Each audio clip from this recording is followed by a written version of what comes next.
This is LBC from Global, leading Britain's conversation with Nick Abbot. Read my lips, we will not be raising taxes on... Everything is going extremely well. You couldn't hear that, could you? Read my lips, we will not be raising taxes on income or VAT or national insurance. Huge storms battered the UK this week in what seems like normal weather these days, and the metric by which we estimate how much rain has fallen in any one day is to compare it to multiples of rain that would have previously fallen in a month. We've had a month's worth of rain in just 24 hours. This country's going down. The Met Office issued an amber weather alert and said the atrocious conditions may put us in danger. Roads across the country were flooded this week following heavy rain, which we don't seem to be able to deal with anymore. I mean, it used to go down the drain, remember? In York, for instance, some streets were completely submerged after the River Ouse burst its banks, and that is the last time I want to say the words burst and ooze in the same sentence. Disgusting. There were scenes of cars lost in lakes that used to be roads, water cascading down steps like ornamental fountains, and whole areas cut off. But it's nothing to do with global warming, even though it is surprisingly warm for October, and it's November. Tonight, clear in parts of the south, patchy frost and fog, rain and strong winds in eastern Scotland land, and western Scotland, surely. Eastern Scotland, rain. Western Scotland too. Well, I'm checking you while you wait. One moment, please.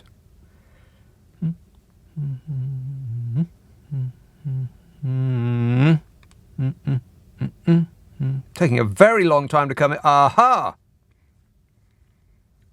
This is the weather forecast for Glasgow. Tonight, the forecast for right now, which is not really a forecast, but just a report, is it's not raining. Can you believe that? No.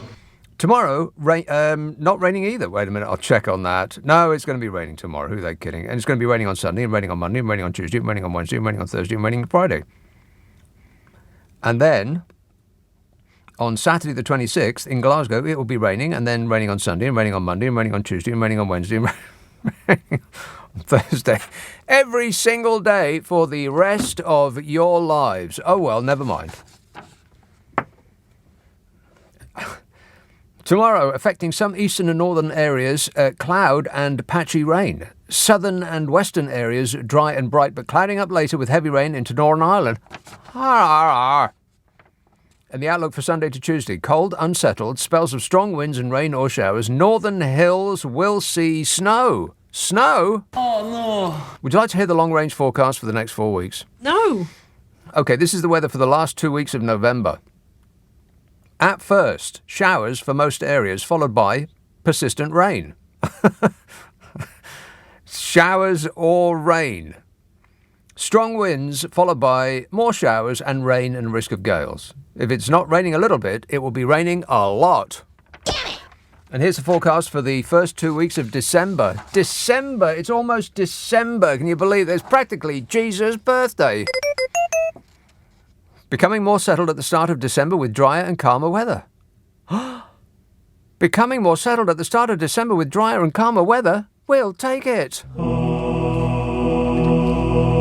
Some suspiciously keen texters and tweeters. Ahmed emails, I heard James O'Brien saying today that the Daily Mail printed a story on the awful plight of migrant workers in Qatar. Isn't it the same paper that doesn't even like to describe the migrants that come here as humans and demonise them as much as possible? The hypocrisy is off the scale, says Ahmed. Jerry says, I learned on TV... I appear to be being poisoned. But you know me, I never complain. Stop whining. Jerry emails, I learned on TV this evening that if you put drops of lavender oil on the soles of your feet before going to bed, you should have a fabulous night's sleep. I don't usually sleep very well, so I tried this. I fear a joke coming on. Oh, no. This is not a listener with material, is it? Hang on, I'll read ahead just in case. Right. No, it's not a listener with material, but then again, it's not that interesting either. So I appreciate it, Jerry, but not this time. Thank you. Anthony tweets, is this the end of Twitter? Well, I don't actually notice any difference on Twitter. Maybe I'm just not looking very hard, although I do tend to spend an inordinate amount of time on it, to the point that if it just collapsed tomorrow, would I rush to to get back up the internet on some other site? Or would I use the hours that I would ordinarily lose to Twitter on doing something more productive, like nothing, for instance? I could enjoy myself doing nothing, for instance. It would probably better for my headspace. But I haven't actually noticed any difference in Twitter, apart from a lot of people complaining about all the differences on Twitter. Apart from that, it looks the same to me. Anyway, Anthony tweets, is this the end of Twitter? Lots of my friends in tech are jumping off the ship. Is this my last tweet? Oh, well, there are bigger issues in life than the possible end of Twitter. That's right. Correct. I tried to do that megaphone or Mastodon, whatever it's called. And I'm pretty sure that I signed up, although it seemed to be a bit confusing. You had to pick a gang and then join that gang, and they might let you in depending on how they're feeling that day, and you're only talking about a certain topic that appealed to you when you signed up. I just don't understand it at all. I spent, 3-4 seconds looking at it, and I didn't master it within that time, so I gave up. But I'm pretty sure that I signed up. It's just that it doesn't recognise me anymore. Hello, it's me. Peter texts, I heard Steve Allen went out the other night in London. Did he invite you? If he didn't, how rude of him. He said he'd never do a podcast with you. Well, I think I probably said I would never do a podcast with him first. I think I probably got in my refusal ahead of time. No. No. And Colin says, Labour will win, the Conservative majority will shrink, but the Liberal coalition may bring EU. This is like a prediction from Colin. Well, wouldn't it be an immediate benefit to the nation if we rejoined the European Union? Yes. And that's what the vast majority of the people in this country now think. They realise that they've been hoodwinked by some nefarious types and ne'er-do-wells, and some are good people, I suppose. I'm a nutcase. And the game is up, really. I mean, we used to have an entire top-hatted swizzle stick whose job it was to come up with a benefit of leaving the European Union. And all he could come up with, bear in mind that this was his job, all he could think of was changing the signs, the exit signs in the Dartford Tunnel, from metres to yards. That was it. Was anything more? I don't know anything. No, that was it.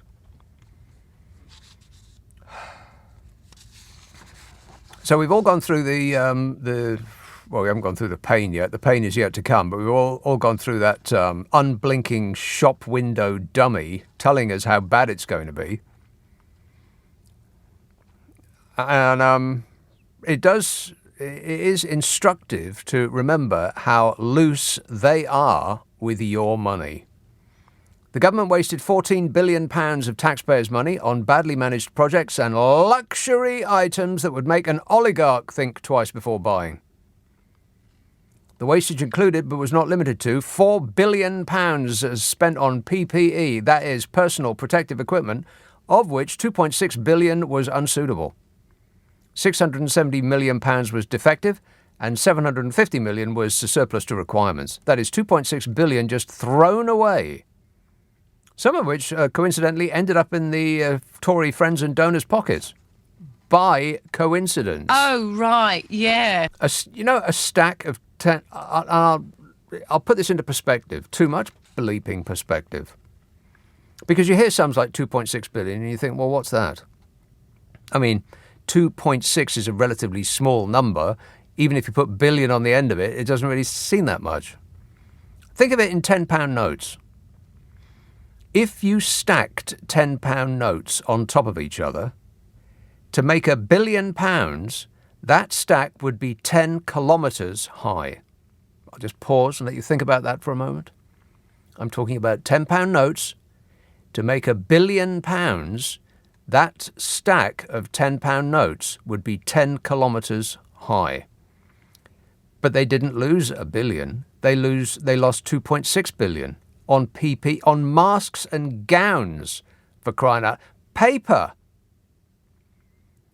To make a stack of 2.6 billion pounds in £10 notes, it would have to be 26 kilometres high, or 16 miles.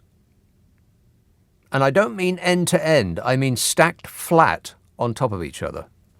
16 miles high, £10 notes. That's how much they lost. How is that even possible? I mean, they must have been really trying hard to lose that amount. But it's worse than that. Because not only did they buy all that hooky gear, but they had to store it. £436 million they spent to have huge piles of PPE in storage. £436 million. And 35 million quid they spent on destroying what they couldn't use. Well, the whole world's gone insane. And some investigative reporters did some digging on some of the things that this government have chucked your money at. So it's worse than the £2.6 billion on unsuitable protective equipment. They spent £98 million for an electronic tagging programme that was recalled. They spent £10,830 on food hampers from Fortnum and Mason. What? Yeah. £10,083 of your money they spent on food hampers from Fortnum and Mason. They spent £6,836 for a luxury party villa in Naples. You know, one of those business party meetings. They spent £6,091 for 2 visits to the Lunar theme park in Sydney. The Lunar theme park. They should have gone to somewhere nearer at hand. Peppa Pig World. Peppa Pig World is it has yes. Peppa Pig is the right answer. Nearer than Sydney. They spent £5,393 on storytelling training, which trains MPs to be able to tell stories to journalists. Liar! Exactly. And when quizzed about this, a government spokesmodel said the following. This government is committed to delivering the best value for money, cutting waste and inefficiency, and ensuring every pound of taxpayers' money is spent in the best possible way. That's those storytelling lessons coming in useful. A bodge. I can't comment on that. 0345 6060 973. Text 84850. Email nicka@lbc.co.uk. If you're on Twitter, it's at LBC. Friday, Saturday, Sunday night at 10. Nick Abbott, LBC. On LBC. Call 0345 6060 973. Some nobody. Adrian emails, we're being plunged into dark, cold winter months, and now football is about to start with all the morons shouting it's coming home for the next month. No, it's not coming home. Why can't they leave us alone and leave the chase on TV instead of this painful ritual yet again? Well, it is a painful ritual, and it's one that we go through every time there is an international campaign for our national football teams, and we're always disappointed. And the one thing that can actually mute that disappointment, Booze, is apparently not available over there. Another excellent reason not to go.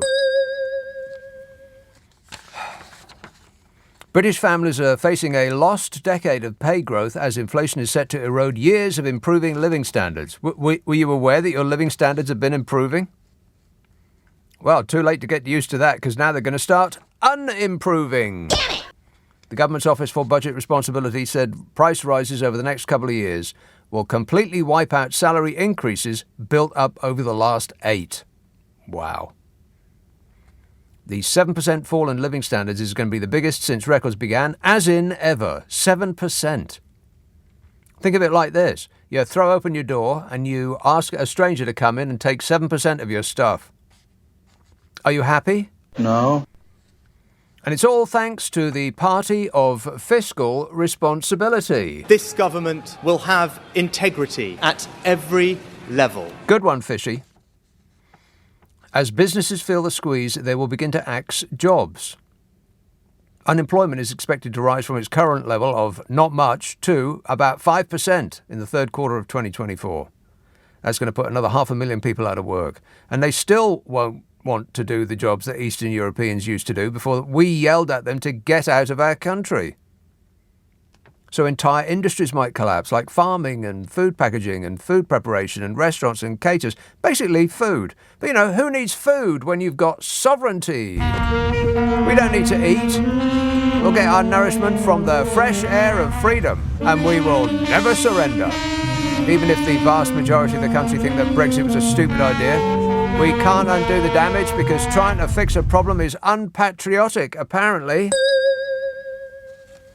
There's an economist called Thomas Pugh of accountancy firm RSM. He said the Office for Budget Responsibility's forecasts paint a dire picture of the economic outlook over the next 2 years, with a year-long recession and a record-breaking fall in households' real incomes.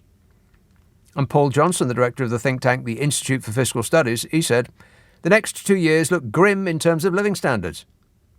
But as those are people are experts in possession of facts, no one was remotely interested in anything they had to say. Meanwhile, Liz Truss said, we have never had it so good. And Jeremy Hunt said that in the face of unprecedented global headwinds, families and pensioners and businesses and teachers and nurses and many others are worried about the future. Well, that sounds like everybody, don't it? Families, pensioners, businesses, teachers, nurses and many others. That's all of us. He said his efforts to boost the Treasury coffers would lead to a shallower downturn and were necessary to give the world confidence in our ability to pay our debts. But he knows that there's no chance we couldn't pay our debts because the Bank of England can literally print money to pay anything they like. And taxing us more at a time of rising costs and falling income seems to be, well, to the ignorant layman such as myself, it seems to be the last thing you'd want to do because it's going to stop us spending. And it's spending that we need to make growth happen, which is what the Tories say they're all about. It's almost as though you can't believe a single word they say on any given subject. Here's some other things the government has wasted our money on. £15 billion. Not only did they buy a lot of PPE that didn't work or didn't show up or wasn't suitable, they also spent £15 billion on PPE worth £2.5 billion. What excellent deal makers.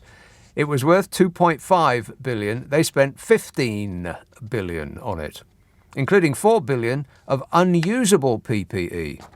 Let's do the maths with the stacking again. £4 billion is 40 kilometres high of £10 notes, stacked flat. 40 kilometres of £10 notes. That's what they spent on PPE that they couldn't use. That was literally waste. It was a complete waste of money. They might as well set fire to that cash. The Party of Fiscal Responsibility spent £16 billion on COVID loan fraud and error. Not lawns. Grass had nothing to do with it. Want to score some pot? Although maybe there has to be some explanation. 16 billion went to fraud and error. The COVID loans, when Mr. Integrity was in charge. This government will have integrity at every level. Yeah, that sounds believable.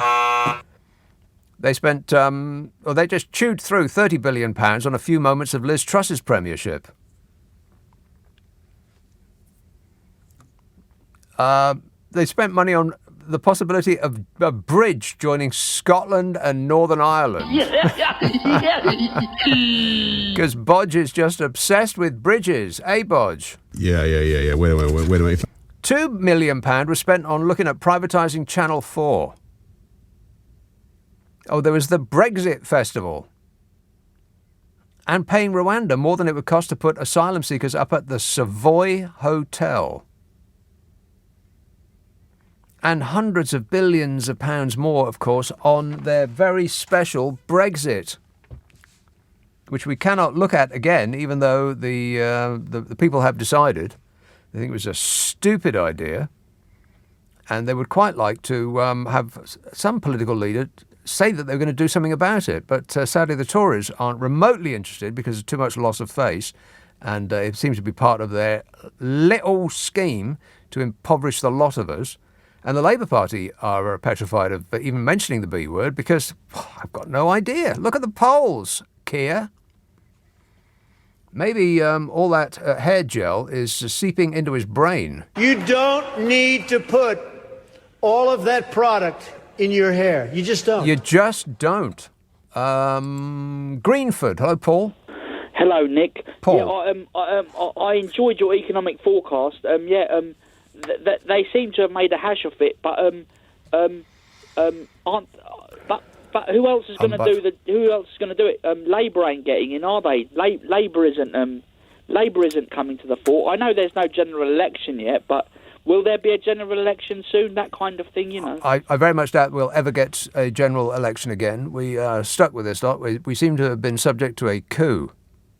Have you seen the list of things that are acceptable as photo ID for the next election? I mean, you've never seen anything like it in your life. If it is an ID card that comes with some sort of pensionable benefit, it's okay. If it's an ID card that is for students or anybody under the age of about 25, then definitely not. Your name is not on the list and you're not getting in. It couldn't be more blatant, but they don't care anymore because what are we going to do about it? Tom texts, in his autumn statement yesterday, Jeremy Hunt said, as Conservatives, we do not leave our debts to the next generation. I nearly fell out of my chair. It's crazy how the Tories think they've done nothing wrong. I don't believe that they do think that they've done nothing wrong. I think that they know what they've done. It's just that in this topsy-turvy, up is down and black is white world, they can just keep saying something that is not true, and it will, by extension, become true. If you just keep repeating the same thing over and over again, then people will assume that it is true. And the bigger the lie, the more likely people are to believe it. If you tell something isn't happening at the moment that it is happening in front of people's eyes, then it creates some sort of dissonance in the mind. People start being confused like that. And they think that, well, this person is, I know this person and this person is in a position of authority and they're telling me that what is up is actually down. So I suppose it must be true because they wouldn't be so bold as to lie to my face. Essentially, it's the Donald Trump approach to politics. Don't be rude. Just keep telling people what's not true is true, and they will believe you. You just keep saying it enough, then it will make it true. What a way to run a country, eh? 0345 6060 973. Text 84850. Email nick@lbc.co.uk. If you're on Twitter, it's @LBC. Friday, Saturday, Sunday night at 10. Nick Abbott. Britain's Conversation. LBC with Nick Abbott. Would you mind telling me what this is all about? Alan texts, Donny is going to make America great and glorious again. He is going full gaga next time. Don't talk to me that way. I'm the president of the United States. Don't ever talk to the president that way. Tom tweets, following the autumn statement, is there any truth in the rumour that your favourite sister station is changing its name to Brassic FM? And Steve says, leave Fishy alone. He's the best Prime Minister we've had this year. That actually might be true. God, how painful. Collier's Wood, Lily Rose. Hello, Nick. How are you? I am great, mate. Good. Do you know how many billionaires there are in London? Can I guess? Yeah, guess. I don't know, actually. I don't know the asking precise you know. number. I'll guess billionaires. 300. 300? I don't know. Do you know it would only take 25 billionaires to donate 50 million to pay off our national debt? Well, that wouldn't work, though. It's 50 billion. The debt is 50 billion. Well, this fiscal black hole that Jeremy Hunt keeps banging on about, this pretend fiscal black hole, that's 50 billion, but our debt is, I don't know, our national debt is something like 2 trillion, something like that. 2 trillion? Yeah. It's too much money. How have we got into so much debt? Why aren't the government... It's too much money. ...into hedge funds? Why aren't the government putting our taxes into a hedge fund to make us money? We should be rich. Right. Well, I'm not sure that a government could put money into a hedge fund to make us rich. What we should have done maybe is done what Norway did and not sell off our oil, keep the hot precious oil for ourselves and reap the benefit rather than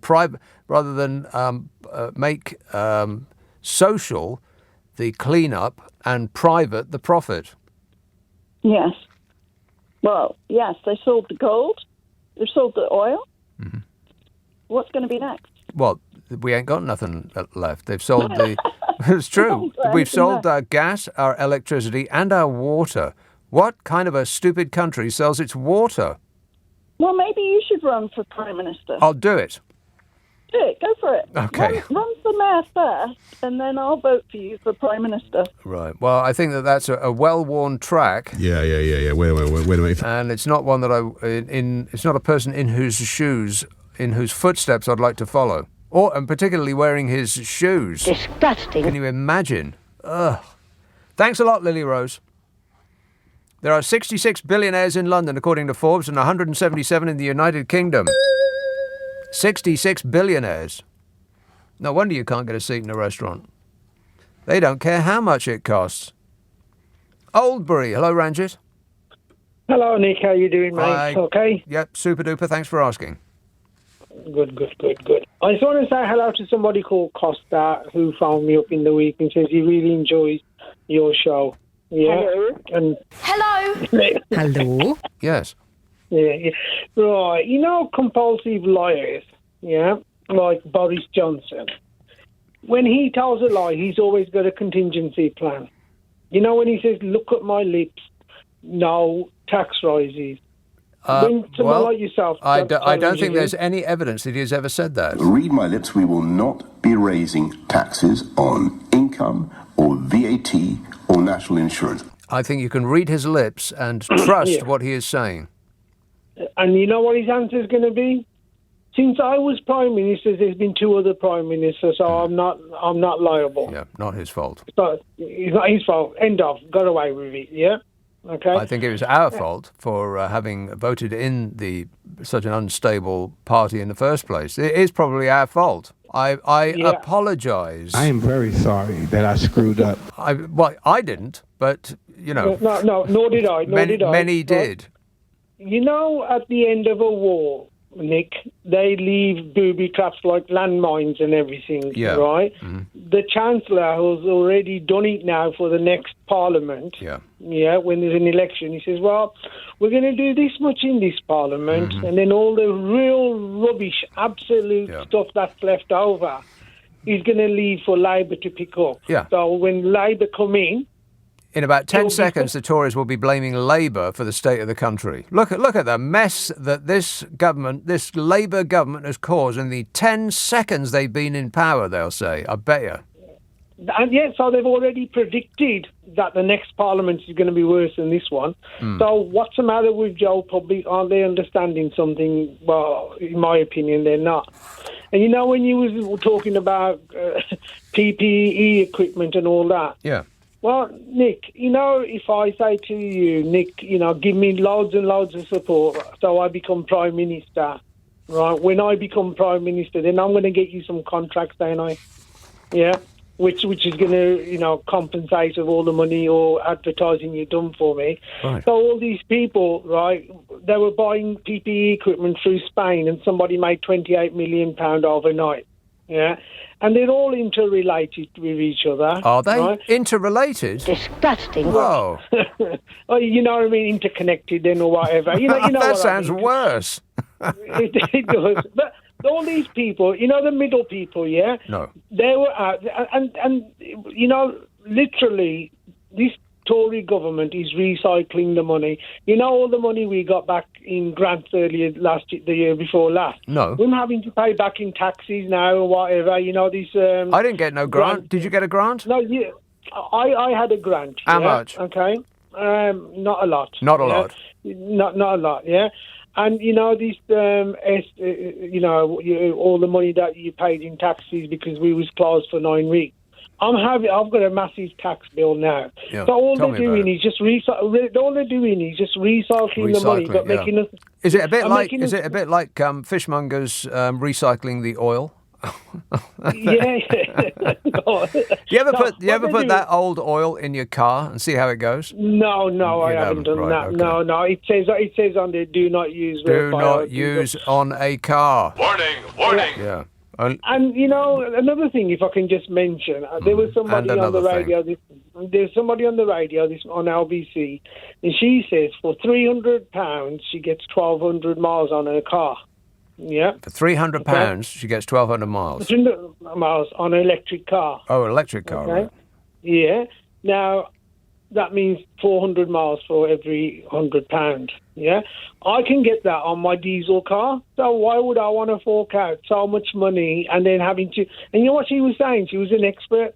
Oh, it's lovely parking up next to somebody, right, and sitting there for half an hour and talking about recharging your electric car. Right. You make loads of friends. Well, you should have said right at the beginning that she was an expert, and then I wouldn't have been remotely interested in anything she had to say.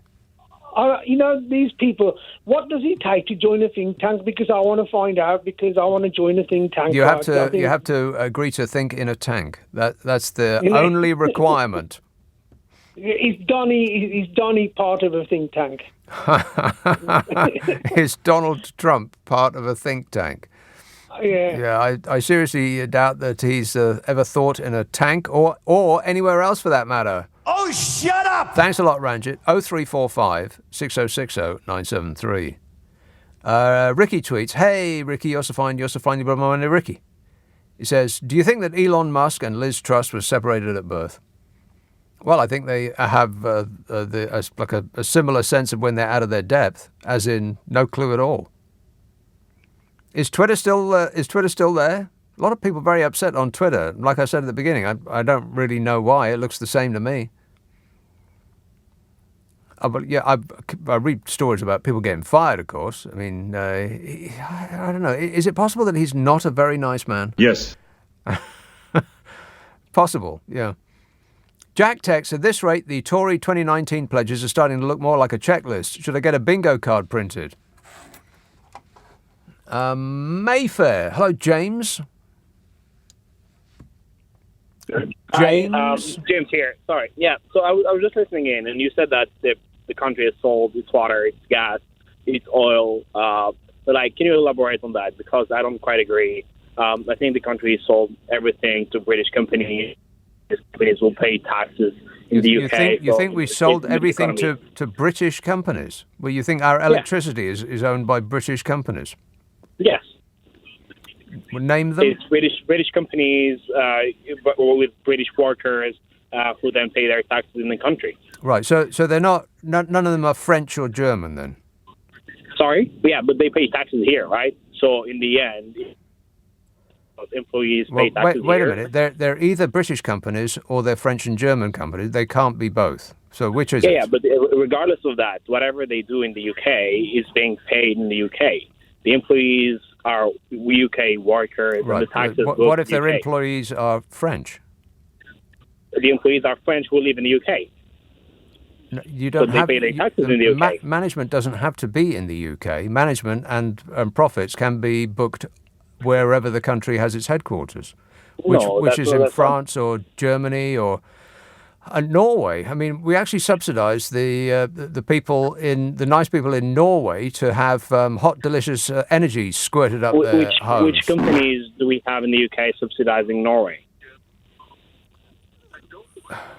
You started this by saying, I can't really be bothered. You started this by saying that energy in this country is all owned by English companies. British, no, I said British, that you said that we sold it, right? And what did we sell exactly? Okay, well, James, honestly, I don't have either the time or the patience in a brief 3-hour show to go back through the privatisation of British Energy. Look it up on the internet. It's all available. Just ask Sid. He'll tell you. Jack texts, at this rate, I read that. Andrew says, I've heard nothing but gloom and doom all day on the radio. Is that why it's called Black Friday? Is it Black Friday today? Is it Black Friday today? It is. Is it? Oh. Oh, it looks like I missed out. Oh, well, never mind. Archie says, is this Musk at the top of his game? It can't get any worse for the fella. I'm sure that he doesn't really care. He booked a £56 billion payday. What? I think that's right. £56 billion, Elon Musk. He was just in court trying to defend it. I guess if you can, then good luck to you. How can you even want £56 billion? What are you going to do? After you got the first billion, what are you going to do with the other 55 that you couldn't do with one? Mystery. But, me not understanding that is one of the reasons that I will never become a billionaire. I asked Richard Branson this long time ago. After I was, it was his fault. He provided free alcohol at a party thrown by a previous place that I used to work at. And I sort of bent his ear asking him, why are you still doing this? And unfortunately, I was so drunk that I can't remember what his response would be. I could have made it. Just not paying attention. 0345 6060 973. Text 84850. Email nick@lbc.co.uk. If you're on Twitter, it's @LBC. This is LBC with Nick Abbott. This is absolute tosh. That nice guy from Mayfair that just called up asking for a crash course in us selling off our energy. I wondered during the break how long it would take me to find out the information that he required. And it was about 2 seconds. 2 seconds. In 2021 alone, £2.5 billion of energy bills paid by UK consumers went to foreign state-owned entities, which means that we are subsidising foreigners' cheaper electricity and gas prices. I mean, in France, they've restricted it to, 4%, 4% increase, something like that. We're paying for that because France isn't stupid enough to have sold off its electricity and its gas. 58% of UK offshore wind capacity is owned by private businesses and only a third are headquartered in the UK. 60% of the UK energy supply comes from abroad. Norway, Qatar, Sweden, Netherlands, etc. and so on. Don't look with your mouth, look with your eyes. That is good advice. It used to be that you had to put on your hat, coat, scarf and gloves and go down to the end of the road and get the bus. And you'd never know whether the bus was actually coming because the timetable would be printed on this faded piece of paper that would be scrunched up at the bottom of the little glass case on the side of the bus stop. So it might come, or it might be that the last one has already gone for the day. You got no idea. So you'd stand there in the pouring rain waiting to go to the library to look stuff up like this. And you get to the library, and when you walk up to its door, you'd remember, it's Wednesday and it's shut. You'd have to go all the way back home and then take off your hat, coat, scarf and gloves and sit down there in a funk, just stare at the wall, furious. And then the next day, you'd have to put on your hat, coat, scarf and gloves and go down to the end of the road and wait for the bus and then go to the library and then look stuff like this up. But that was then. Now you can look it up in about 2 seconds flat on your phone. And people like that are still calling me up, wanting me to do their homework. I am stunned. Graham tweets, Mr. and Mrs. Sunak are apparently worth £700 million. Could you get an economist on the phone to see if it might work for Fishy to give everybody £1 million? If Mrs. S gave permission, of course, I think it would prove to be an electoral winner and they'd still have £640 million left. Well, I don't think that is statistically accurate. I mean, if they start with 700 million and they give everybody 60 million, then it wouldn't really go very far. If there's 60 million people and they all get £1, then that's 60 million quid. Now, they could either give us all £1 or they could give one lucky person £60 million. And they'd be left with 640 million quid. Or, as Fishy would say, it's none of our business. It's a smear.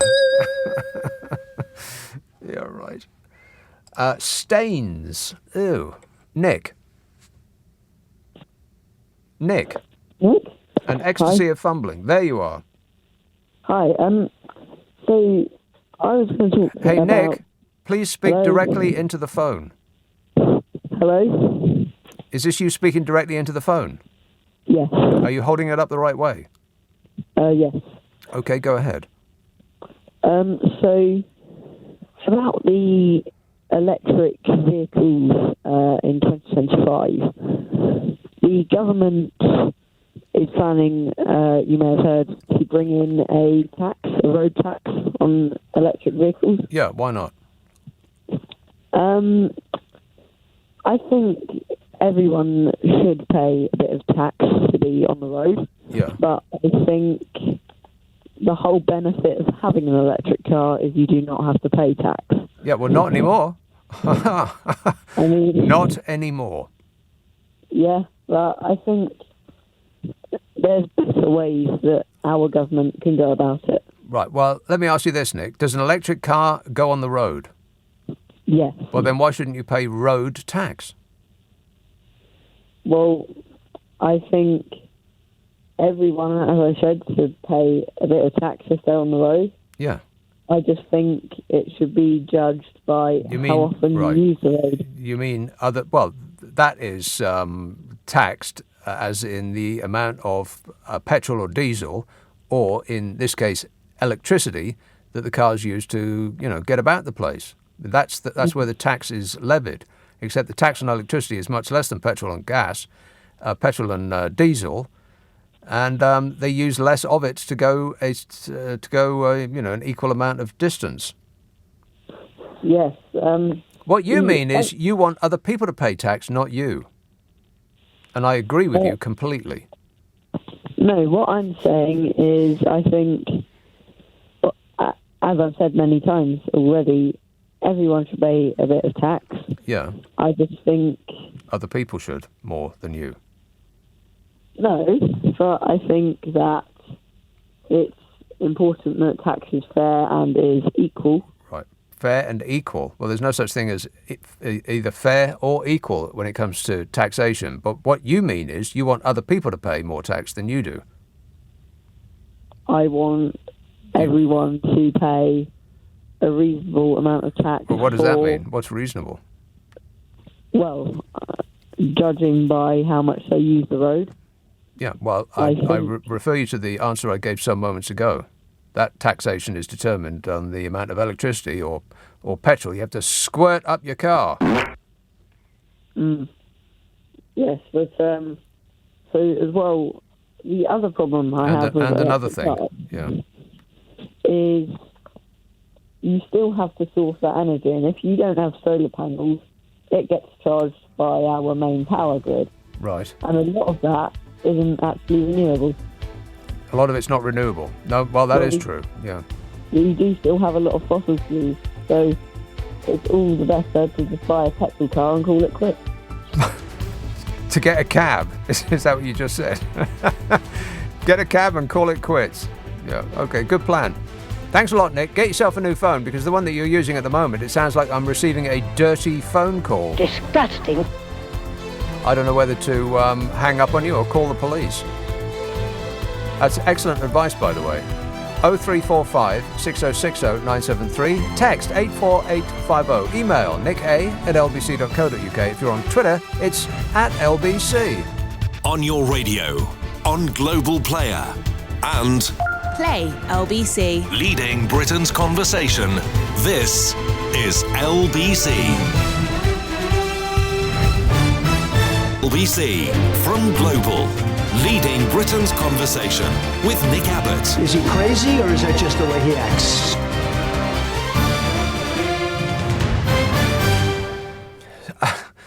How can you monetize Twitter? You can monetize Twitter? I had no idea. People are making money off Twitter? Damn it! Isabel texts, was the boy on the phone who didn't want electric cars taxed old enough to drive? Yeah, I did think that myself. Seemed a little bit concerned about that whole driving thing. Don't worry about it, mate. You've got at least another 10 years before you need to be concerned about that. Josie says, just for something different, a good day coming soon. As from the 1st of December, Classic FM start introducing Christmas songs. Bring it on! I tell you what, I love Classic FM. They really do come into their own at Christmas. It's so festive. Love it. Amelia tweets, is it time to leave Twitter and join Trump Truth Social? What do you say? Says Amelia. Well, let me think. I say... No. Even Donald Trump doesn't want to go on Donald Trump's Truth Social. There's no one there. Harrow. Jonathan. Harrow. Good evening, Nick. Yes, sir. I wanted to make a point about the Twitter, but also about the Rishi Sunak. Mm-hmm. But the Twitter point can be quote-unquote controversial, so please let me make the Rishi point as well. But the Twitter thing, first of all. Go on. I'm not a right-winger, okay? And I'm not a prejudiced against anybody. Is that the controversial part, or is it still coming? It's still coming, right. The controversial part is Twitter is now so overrun by the wokies who chain what... It's true. The wokies. They chain whatever you can say. Yeah. You're not talking about Wookiees. Wokies. No, listen to me. What has happened now is that there's been almost a takeover by the, whatever. And again, I'm not a prejudiced or a sexist or nothing. But. Yes. However, it's just virtue signaling of the ultra-feminists and the men who are all going, oh, we're so virtuous.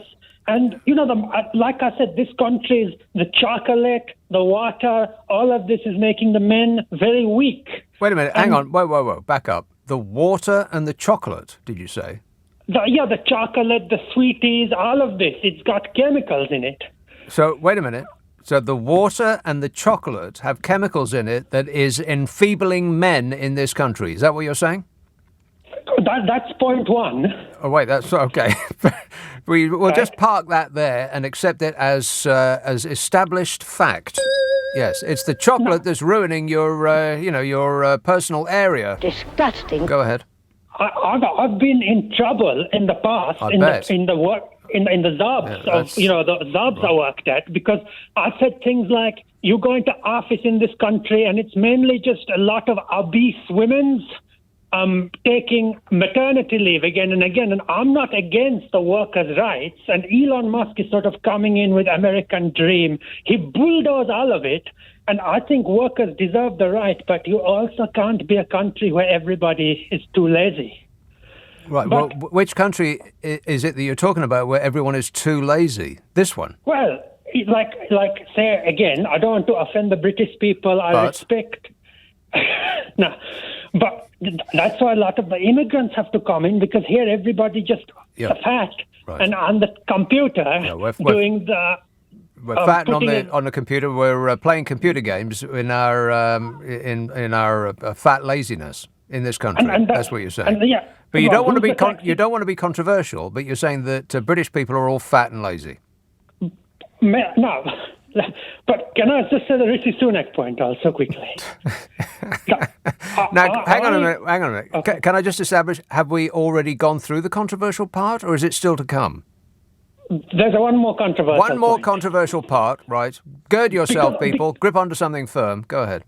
No, because you can't speak freely on the Twitter before Elon Musk came in.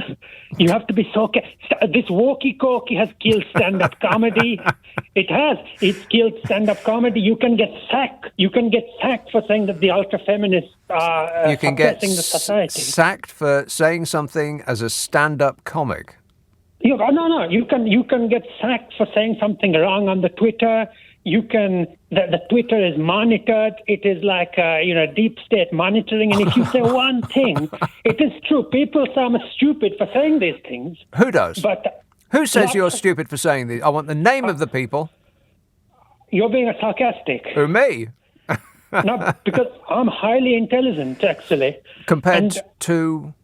No, listen, I'm highly intelligent, and I look at these things with a penetrative insight, and Yes. I think that society is... that Twitter is not representative of the society, because it is like... Of course it's not. Why would you think that it would be? Twitter is only representative of the people that are on Twitter.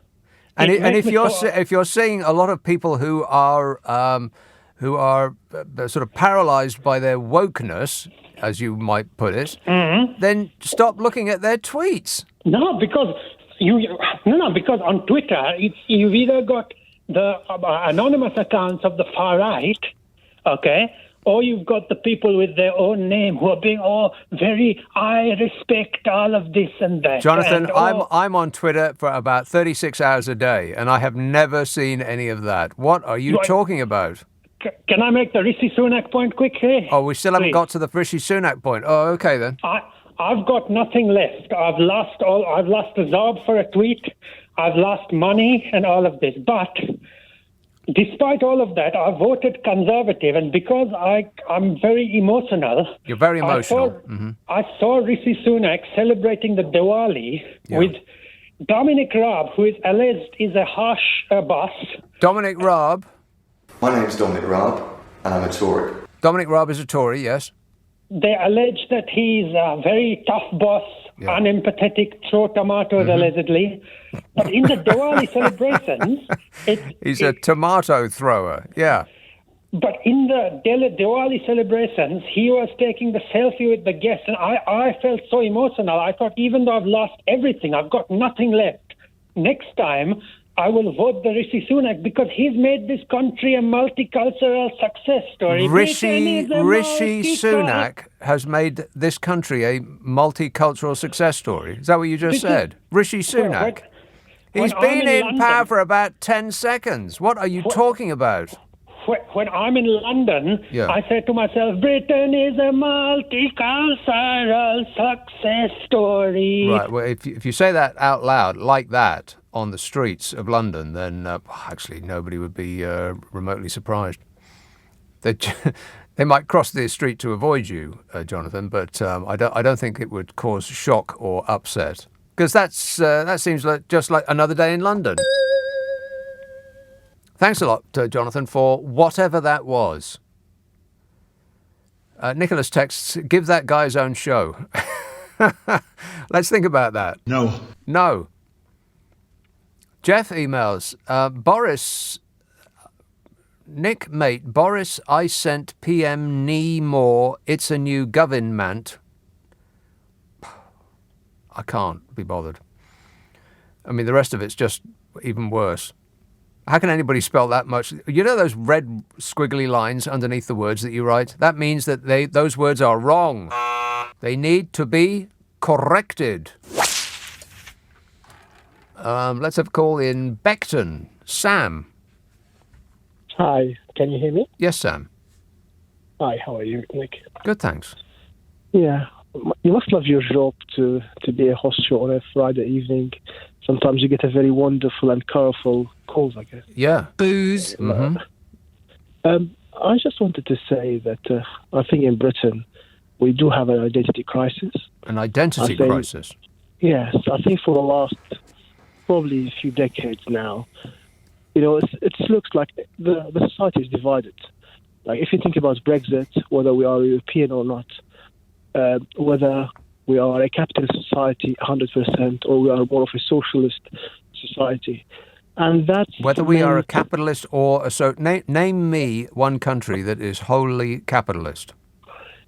I guess you're right. There are always some social elements to any of the services that you provided. But there is obviously a what shall I call it? There is always a degree of how capitalist you are, how socialist you are. I think what was a very, very unique thing about Britain, that because we have this dual identity, we have this ability to connect. we've lost that over the last few years. I don't really know what you're talking about. Dual identity. People, they don't identify themselves as being British, as in that is indicative of one certain personality type. We're all just who we are. Well, I'm trying to say that when we used to be, I'm not going to the Brexiteer and Brexit and European, but when we used to be, when we used to be part of the European Union, we were able to identify as European. We're able to benefit from being European. Well, like financially, yes, but people didn't used to think of themselves any differently than they do now. The people used to think of themselves as English, Welsh, Scottish, Irish, Northern Irish, British. And that hasn't changed just from leaving the EU, because our lives haven't changed. Not sort of viscerally. It's not like a balloon that's exploded. It's more like a slowly deflating tire. Yeah, I agree, but I think when you have able to connect with other people and other countries, being part of European Union. Yeah. I know we can still connect. I mean, you're talking like we've built a wall. we can still connect. We can still go on holiday there. We can still call up friends and speak to them on the internet. People who are living in other countries. We haven't walled ourselves off. I'm sure that we can connect to anyone currently. Yeah, but we're all citizens of the world, baby. I mean, I know what you're trying to say. I just don't really see it. We've changed the way we look at ourselves. I don't think so. I think we have. I think we have lost. Well, I know you keep saying that, but I don't. We are not able to identify what we are. Sorry. We're not able to identify what we are. The way people self-identify has not changed. I think if you look at a lot of for example, you take every single, let's go about the UK.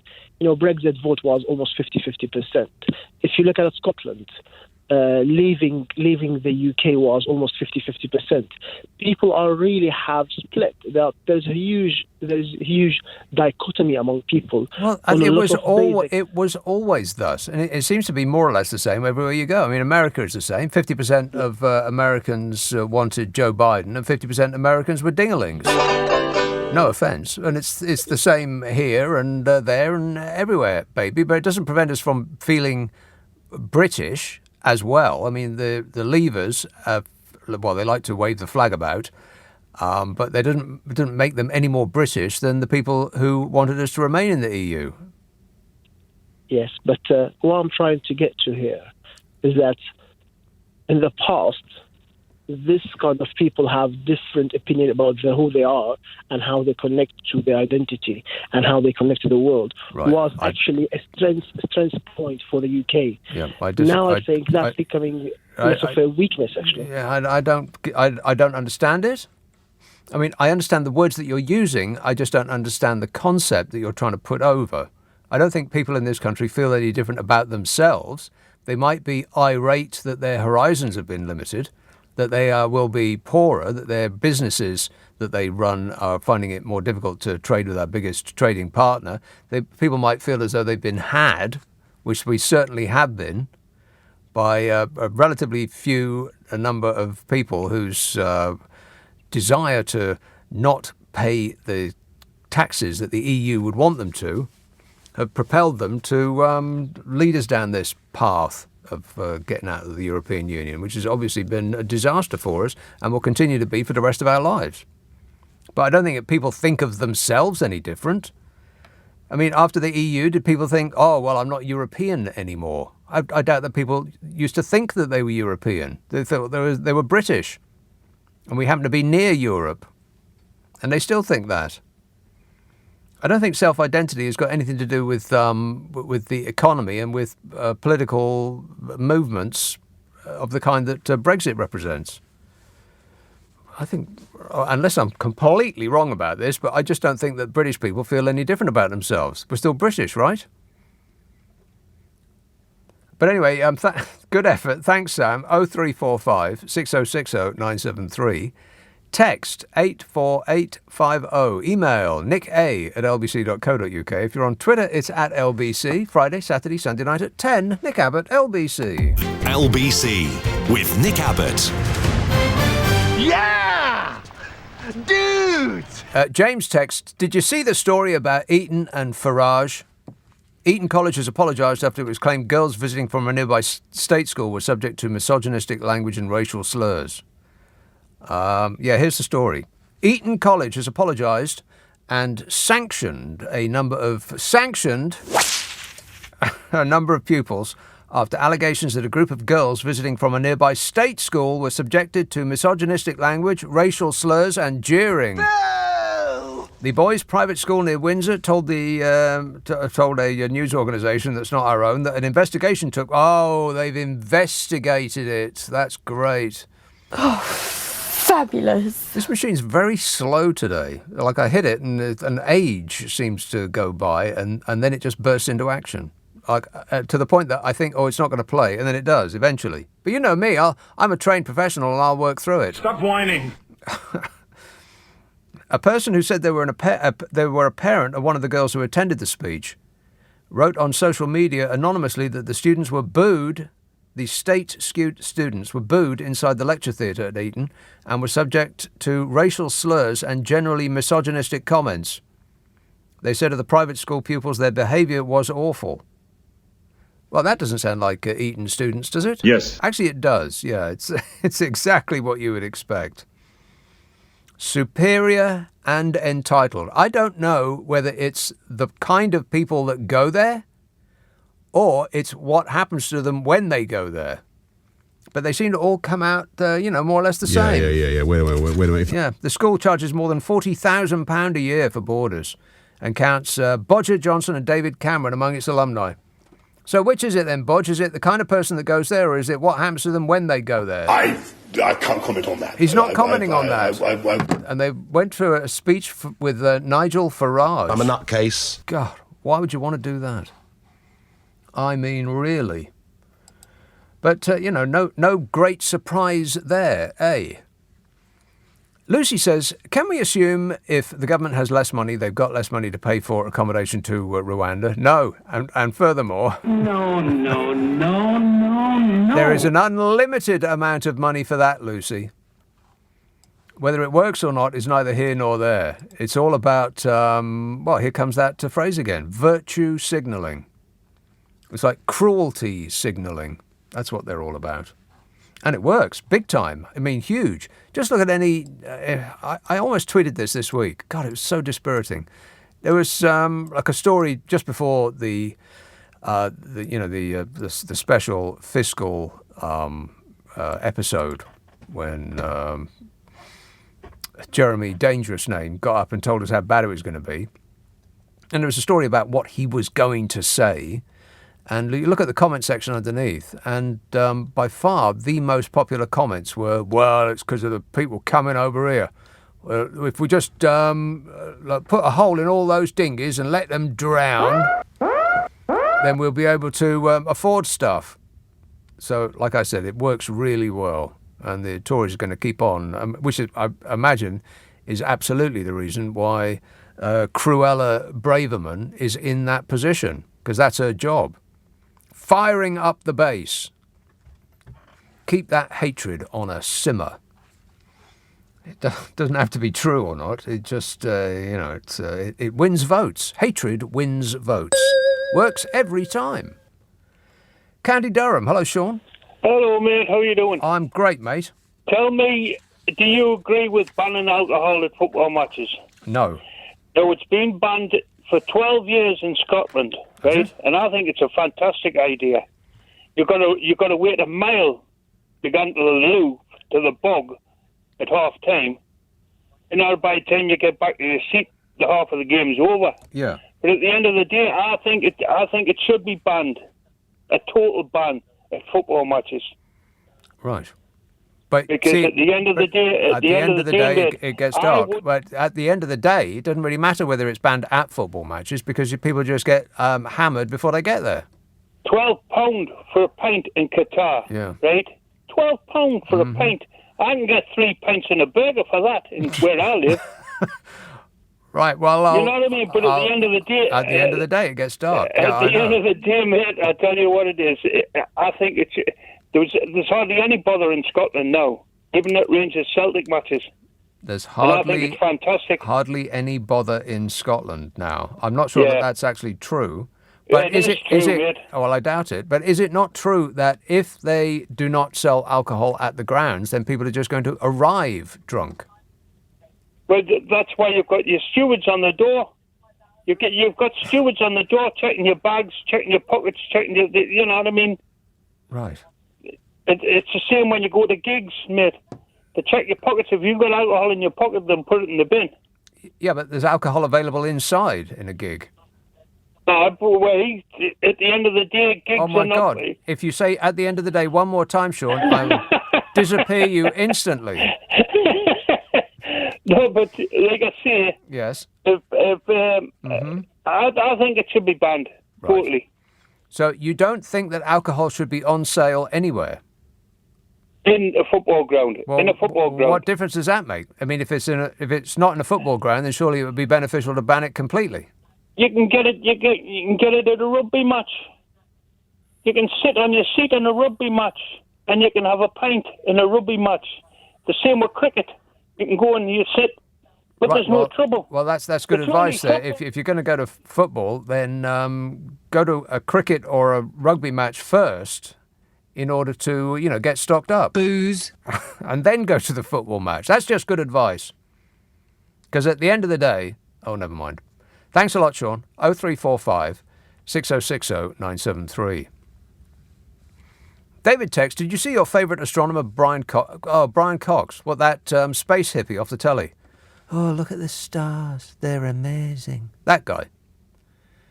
Did you see he was refused entry to a hotel as his namesake was also there, and their system couldn't cope with two people with the same name? And the receptionist didn't know who either of them were. Yeah, Brian Cox, the actor. Yeah, I did see that. It seems bizarre to me. I mean, why couldn't one of them be checked in as Brian Cox and the other be checked in as B. Cox? Or just Mr.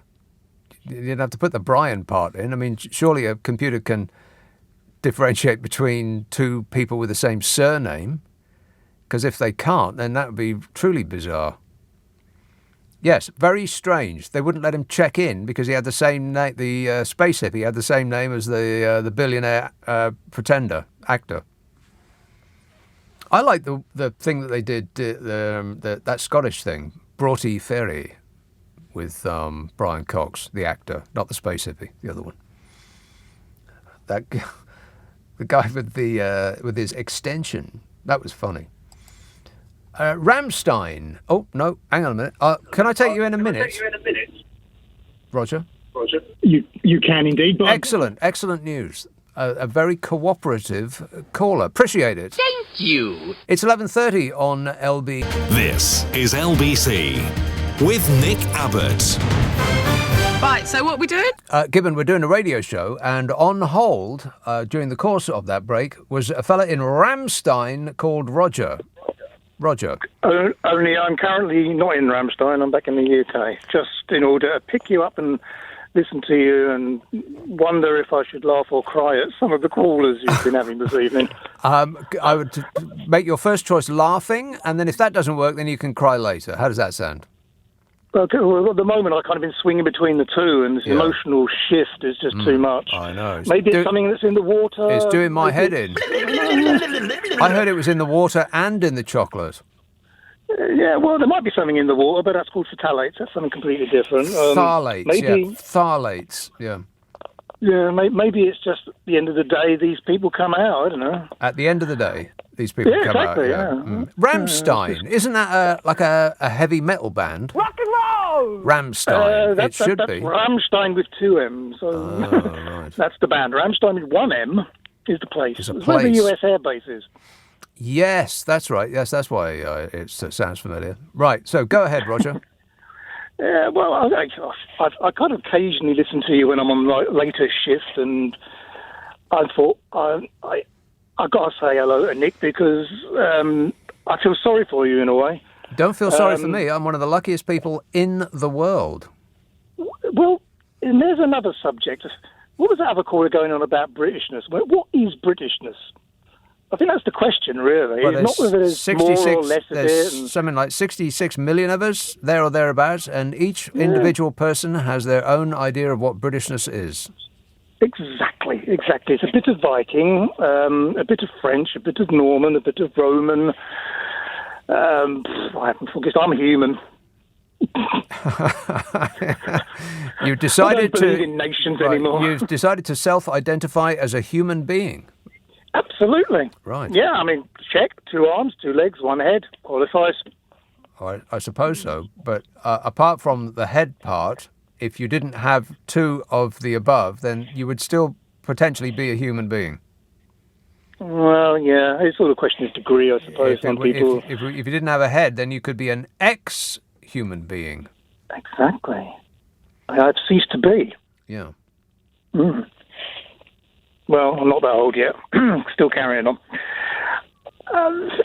Anyway. Well, I think that's the end of our time together, Roger. It certainly was a sensation. And the next time you're in the country, don't fail to look me up. Thanks a lot, mate. 0345 6060 973. Does any part of this show make sense yet? No. Andy says, we bought Johnsonism, we got Trussonomics, and now we're Sunaked. Well, that's just true. Roger says, the waste of government spending wouldn't add up to a sauce boat compared to the EU gravy train. Sauce and gravy spelt wrong. There's Roger, a person who has absolutely no idea what he's talking about, who is just lashing out wildly because that usually works for him. Roger, what you know about the European Union, you could write in the back of a stamp. Let's have Kilburn. Hello, Carl. G'day, Nick. How are you? You Good, all right? thanks, yes. Look, I've been following a little way through the midterm elections and Trump's announcement that he wants to run for presidency again. It's had a little bit of a theory about that. Mm-hmm. Given that he's had these fraud charges against him and the documents that he stole from the White House after he left. Yeah, didn't steal, he borrowed them, and just by thinking about them in his giant mind, he declassified them. That's just a fact. That's just a fact. Exactly right, according to him. According to him. So I think he's trying to run again, if he does win, he can grant himself impunity. Total immunity, total immunity for all the charges that have been brought against him. Because from what I know from the news, he doesn't really seem to have that much support within the Republican Party. But he has the support of a certain demographic. I love the poorly educated. And there's a lot of them, huge amounts. But I mean, internally within the party itself, there doesn't seem to be a lot of appetite for him to lead them. Well, that's often what happens when you take over an organisation in like a coup. At first, people will be supportive because their lives, their careers depend on it. But after a while, they may become disenchanted. Yeah, well, I think it's about that time they did. Yeah. He hasn't really proven himself to be that effective, and he lost one election already, and it was. I think you'll find it was stolen from him by the forces of evil who are working in the CIA and the FBI and the NSA and the AA and the RAC. And probably Jeremy Corbyn as well. Well, of course it was Jeremy Corbyn's fault. Thanks a lot, Jeremy Corbyn. You see what you've done? you mongrel. Yeah, exactly. Oh, well, look, I just thought it was an interesting theory that he just wanted to make himself immune. Yeah. I just thought I'd throw that theory out there. And everything he has done is proper, 100% proper. Everything that I've done is 100% proper. That's what I do, is I do things proper. That's what he does. He does things proper. And don't suggest otherwise. Don't be rude. Don't be rude. Thanks a lot, Carl. Very, very weird phone. It had an echo on that phone like I was doing the show in the Alps. We want to get that seen to straight away. Or, of course, it could be somebody from the RAC or the AA or the FBI or the CIA listening in on our call. Oh, no. I bet somebody's listening to this.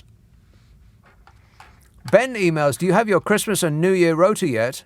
Looking forward to the A to Z, says Ben. Why, yes, I do. Now, this year, the A to Z, like all of the years previously, when it's, I can't remember how many years I've done this now. It remains the best idea, in fact, the only idea I've ever had, but that would also make it the best idea. During Christmas period, there is, fingers crossed, no major news stories. It's, journalists go on holiday. Now, the world keeps turning and stories happen all the time. It's just that journalists aren't there to report them. So it's as though they don't happen. That's mostly what happens at Christmas. Nothing. And so I've invented Christmas. It's the A to Z of 2022, which will start, as it usually does, on Christmas Eve, on the 24th. And it goes all the way through to New Year's Eve, each letter getting its own hour, apart from right at the very end, where the difficult ones get all jammed into the same hour, X, Y, and Z. And it's my favourite shows of the year. They are a hoot and a half. So if you're around Christmas, between Christmas Eve and New Year's Eve, then tune in from 10 and we'll compile the definitive list of the year together. 0345 6060 973. Let's have Darlington. Dean. Dean. Dean.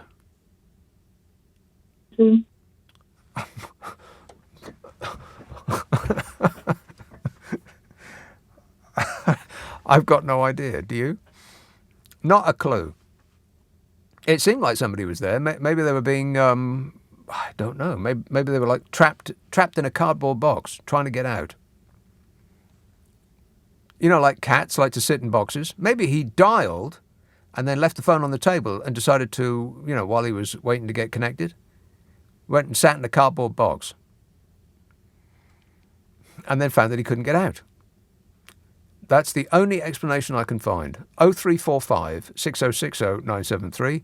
Text 84850. Email nicka@lbc.co.uk. If you're on Twitter, it's @LBC. Friday, Saturday, Sunday night at 10. Nick Abbott, LBC. This is LBC with Nick Abbott. Well, let's get back to it. OK, why not? As a science experiment, let's try this one again. Darlington, see what we get. Hello, Dean. Hello. Dean. Hello. OK, you need to get yourself a better phone. There's been so much of that tonight. Terrible. 0345 6060 973. Has Elon Musk been interfering with this show? Bart Williams tweets, nothing is coming home because it already is home. The girls brought it home last summer. Yes, that is true, I suppose, for, a certain audience. But men, in general, I'm going to go out on a limb here. I'm going to say something controversial. Oh, no. But it's not controversial at all. It's just true. Men, in general, aren't that interested in women's sports. We just aren't.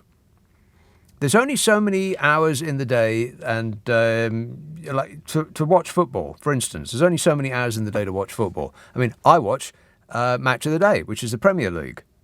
I'm not interested in the English Football League or League One or League Two or the National League or any of those other leagues, because that is, that almost by definition would be less interesting because it's less skillful. I mean, if you only got an hour in the day to watch football, then you might as well watch the best, yes? It's like, why are the Olympics so popular? It's because they are the top of the peak of physical perfection. And women's football isn't that, which is why I don't watch it, and most blokes don't watch it either. I'm not saying it shouldn't exist. I don't watch opera. I'm not saying it should be banned. I'm just not interested, that's all. Bob emails, fair play to the Tories. When they were elected 12 years ago, they started at the bottom and have worked night and day to work their way down. That's two uses of the work in the same sentence, which kind of doesn't really work, Bob, but good effort. Ellie texts, where is Bojo these days? Good question. Yeah. Wait a minute. He's working hard for his constituents in Uxbridge. I mean, seriously, has anybody seen him lately? What is he doing for the money that we're giving him? I know that £87,000 a year plus £250,000 in expenses, that's just chicken feed to him. But really, you're supposed to be doing something for your money, Bodge. I bet he couldn't find his way to Uxbridge with a sat-nav. Beverly, Mike. All right, thanks. Yeah, a couple of bits. Trump and Labour. Trump first. You haven't mentioned the fact that the Attorney General has appointed special counsel to investigate Trump over the Capitol assault and over the fact that he took all this kit down to Mar-a-Lago. Yeah. Confidential stuff. Right. And I think that's a really shrewd move because the House is going to flip to Republican in January, and they can persecute the Attorney General, but they can't attack the special counsel because he is only following orders. So all the Attorney General, has to do is justify why he appointed one, and that's quite easy to do because all the evidence is there. I don't expect that Donald Trump will pay for any of his crimes and misdemeanors. I think he'll get off scot-free. He just seems to be that kind of person. I mean, can you really picture him in jail? In court, and that would be bad enough to stop him becoming president again. Well, I wouldn't put money on him not becoming president again. I mean, his popularity seems to have waned, but just wait till people hear what his usurper is actually like, Ron DeSantis, who seems to be a religious fundamentalist, which might be okay for a minority of people in America, but the majority don't think that way.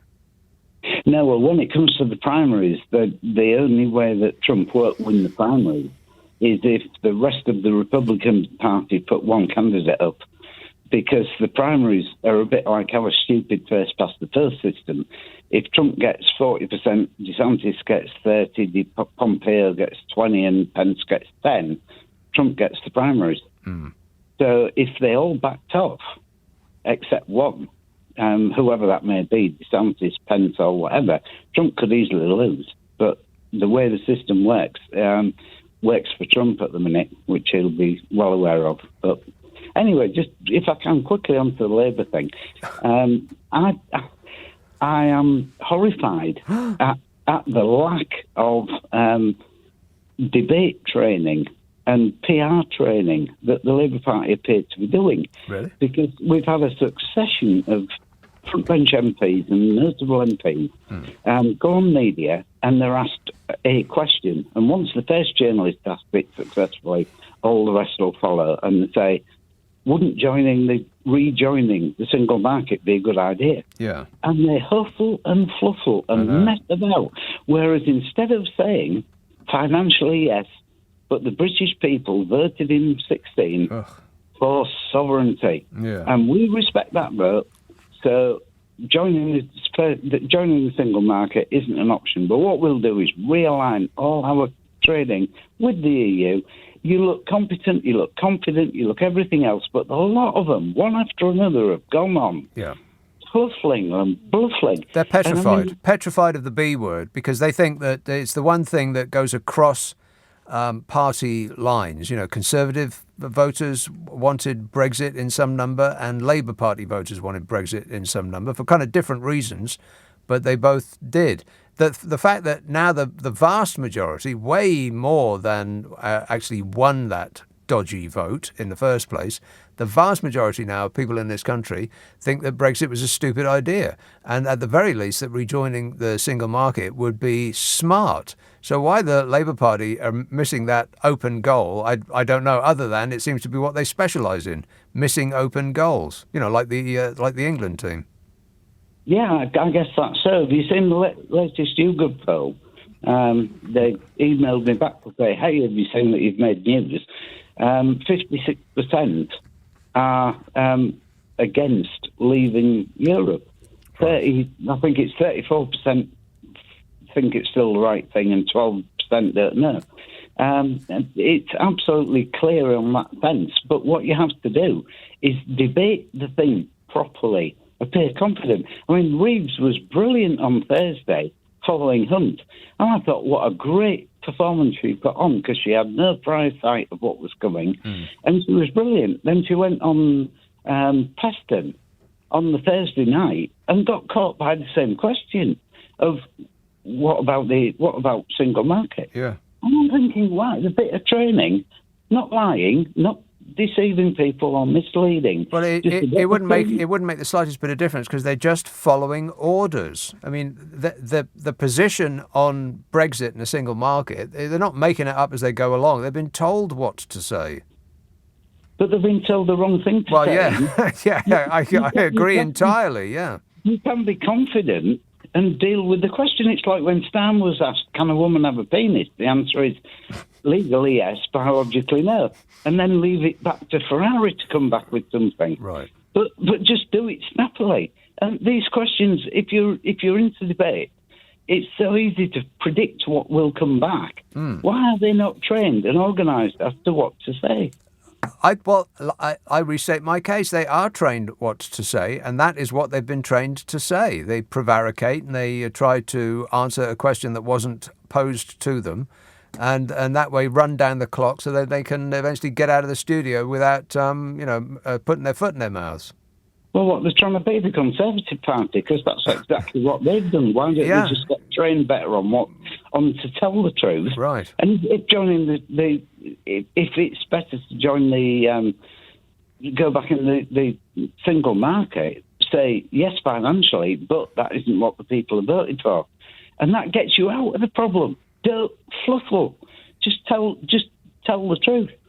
Telling the truth, though, comes at a great cost, though, because people in the press will paint, as soon as they say something positive about Brexit or rejoining the single market, then it'll be, the Ramonas they're trying to take your precious Brexit away from you, as though we will lose something if we reverse that decision. But there's enough people who still are clinging on desperately to avoid loss of face and loss of hope, that it can somehow be made into a positive, that it just seems so petrified, that the Labour Party are so disappointingly petrified of their own shadow that they just won't say anything concrete or positive about anything. And by that method, I think that I would not be surprised if they managed to fashion a loss in the next general election, because it seems to be this timidity that you're describing is just so disappointing. I mean, if you can't put a Rizzler paper between the policies that the Tories are making and what you can glean that Labour would do, then what's the point in voting for them? And people will just revert to type. The old will vote Conservative, and most of the people who go out to vote will be old. Therefore, we'll get you-know-who back again for another 5 glorious years. I can't stand it. Thanks, Mike. 0345 6060 973 LBC. On your radio, on Global Player, and Play LBC. leading Britain's conversation. This is LBC.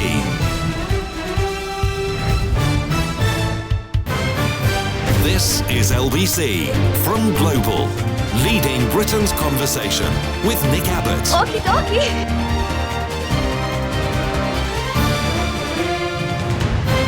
Hi, honey. How are you? I'm super. Thanks for asking. Furious football fans have started demanding refunds from World Cup bosses, saying handing the tournament to Qatar has ruined it, after a shock announcement that we've just been hearing about in the news. The announcement revealed that alcohol is banned from all stadiums. What? They'll be saying don't sell pork pies in the stadiums next. Yet in other news, no pork pies either. England fans already in Qatar have slammed FIFA as a disgrace for the unexpected beer ban only 48 hours before the World Cup kicks off. They're as sick as parrots. Only a few hundred England fans were in Doha when FIFA announced that alcohol would not be sold on stadium concourses after coming under pressure from the Qatari royal family. There is a certain element, though, who will be able to drink whenever they like and at the game itself. A certain type of person will still be able to do that. I'll come to that in a minute. The ban came as a shock to most fans after FIFA had previously reassured them that despite the country's strict alcohol laws, they would be able to purchase it while enjoying the games. Booze. And and most of the games involving our home side, you'd really need a lot of alcohol to enjoy it. I mean huge. But those rich enough to be sat in corporate boxes, where tickets cost $22,450 each, they'll be able to enjoy an array of alcoholic drinks.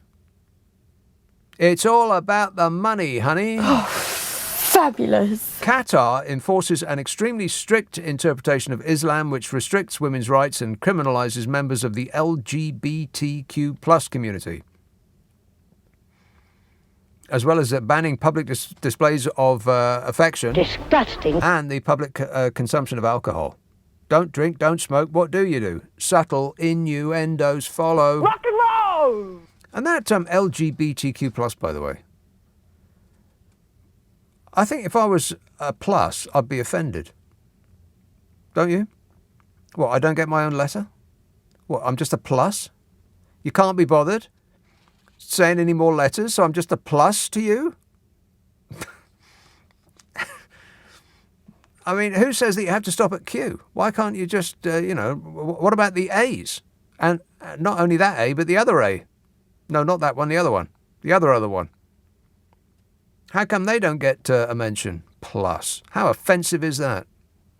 Anyway, Budweiser is one of the sponsors for the tournament. It's been granted a monopoly to sell beer at the stadiums. It will now only be able to sell its alcohol-free version of the beer there. Boring! Alcohol-free beer? What's the point in that? England fans told Mail Online the tournament has been ruined.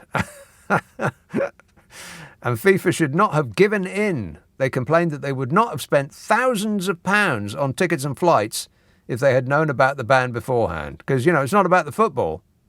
It's about getting hammered and then watching football. In other less important news, there were the deaths of more than 6,000 migrant workers who built the stadiums. But, let's keep things in perspective and concentrate on the beer. Booze. Qatar is typically a teetotal nation, but it isn't, though. Tourists can buy and consume alcohol inside licensed hotels or restaurants. And to be a tourist in Qatar, I would imagine you'd have to have a boatload of money. So if you're rich, there are rules for you. And if you're not, other rules. Exemptions for the World Cup would have meant that fans were able to buy beers in special fan zones or on stadium concourses, but Qatar seems to have reneged on that part of the deal, meaning that beer can now not be sold on stadium concourses and only sold inside the fan zones. Everything will be strictly controlled in the fan zone for your amusement and enjoyment. Pints will only be available at certain times, and each person will be limited to a maximum of 4 to stop them getting drunk. Plus, they'll cost £12 each. What? £12 a pint. I mean, that alone is going to stop them getting drunk. But those, of course, who can afford the £19,000 to hire an executive box will benefit from complimentary alcohol. Free to those that can afford it, very expensive to those that can't. Correct. But, it's about morals and religious belief. And if you're rich, they don't apply to you. But it seems like a cruel and unusual punishment for England fans. I mean, can you think of anything that needs to be seen through the haze of alcohol more than another international campaign from the England football team? No. I mean, I'm experiencing pain just thinking about it. And for those who will break the law over there, and they will, it's no big deal. I mean, really, the Qataris are nice people. You'll just get jailed for 6 months, or you might get a public lashing. And the England goalkeeper, Aaron Ramsdale, told a press conference, he said, I think fans will find some way of having a beer. I don't think you need to do it so much at the game. He says, hopefully, with them not being able to drink, we can perform on the pitch to give them that sort of excitement and buzz. Yeah, that's what the England team are going to give us. Excitement and buzz. They're known for it. Painful. I've decided to be disappointed now to save time later. 0345 6060 973. And on that subject, Kate texts, they think it's all sober. It is now. A listener with material. Oh, no. But I'll let that one go. Good one, Kate. Crystal Palace. Hello, Jay. Hello. Yeah. Hello. Yes, Jay. Yeah. What I'm saying is that Qatar thing is a deliberate ploy to put the spanners in the works at the last moment. Who? What? What? No, what I'm saying is the Qataris have thrown the spanners in the works. Spanner in the works? Moment. In what way? Well, by not allowing Budweiser to sell beer. So they'll probably get sued because Budweiser must have got container loads of, beer there. Well, they spend a lot of money on being the official sponsor. Yeah. Yeah, I mean, so they'll be sued. And I think look, two things. I can't watch football without having a couple of pints, or maybe 4. Yeah. Could be 10, yeah. It's just part of the culture. Maybe if the England players had a couple of pints before they went out, it might improve their performance. Well, whatever. But anyway, can I go back to Cruella? Cruella, yeah. Okay, I think she's throwing this red meat at this Tories. But there'll be a time where she will run out of the stock because then... She'll run out of evil. Is that what you're saying? Yeah, I think so, yes. Right. Yeah, what I'm saying is that people always gravitate to the midpoint of politics. All these extremes on both sides never work. So I think she's doing this deliberately. Yeah, and the reason that she's there is because she keeps throwing out these distraction bombs. My dream is to put some of the world's most desperate and damp people on a plane to who knows where. That's her dream. What a nice person. She isn't. But that's the reason that she's there. Home secretaries seem to be a certain type of person. And she is that type on steroids. And any time that the government is having a bit of a hard time, then she will go and, she'll crack down on this or that. It's just all performance. Not the kind of performance that I want to see over and over again. Like once is plenty for me, but, what can you do? Thanks a lot, Jay. 0345 6060 973.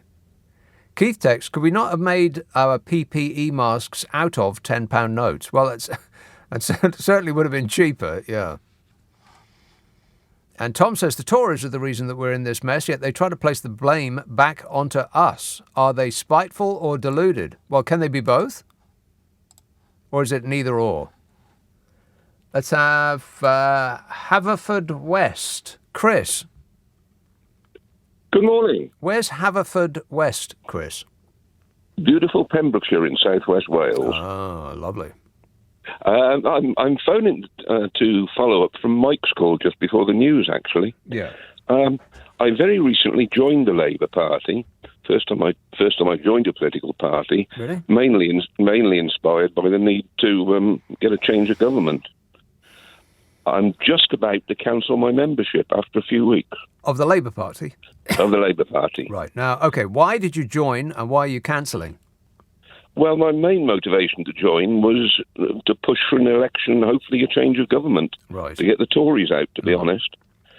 Why am I leaving? Well, there's 4 distinct things. A couple of weeks ago in Private Eye, there's a story about Annalisa Dodds. who Well, let's leave Private Eye to its own affairs and not repeat things that are in Private Eye. And remember how many times they have been taken to court. What else? Yes, what else? They haven't lost very often. What else have you got? One is a local issue where the Labour government here want to close a local hospital. They want to close a local hospital? Yeah. Why do they want to do that? They're talking about building a new one about 20 miles away. Right. But that would mean that from the furthest point, people would have a trip of about 40 miles. Unless they live near it. Unless they live near it, but a lot of them don't, of course. Well, if it's 20 miles away, then beyond 10 miles, they would be nearer the new hospital than the old one. No, because the nearest point from here, the furthest point from here is 20 plus miles. If they move it 20 miles further on the only route you can follow, that's a hell of a journey. Unless you live near it. Well, yeah, some people would live near it, but most wouldn't, to be honest. What most wouldn't who don't. Yeah, quite. I mean, what you're saying makes no sense. I mean, if you've got two hospitals, they're 20 miles apart, then the people who live near the old hospital, they want the old one. But the people who live where the new one is, they would be more. It would be more convenient for them to go to the new one. So what you're saying is that you would have to travel. You would have to travel further. It would mean everybody living in the county would have to move out of would have to travel out of the county. It doesn't matter whether they have to go in or out of the county. It matters how far away they are. But anyway. Absolutely right.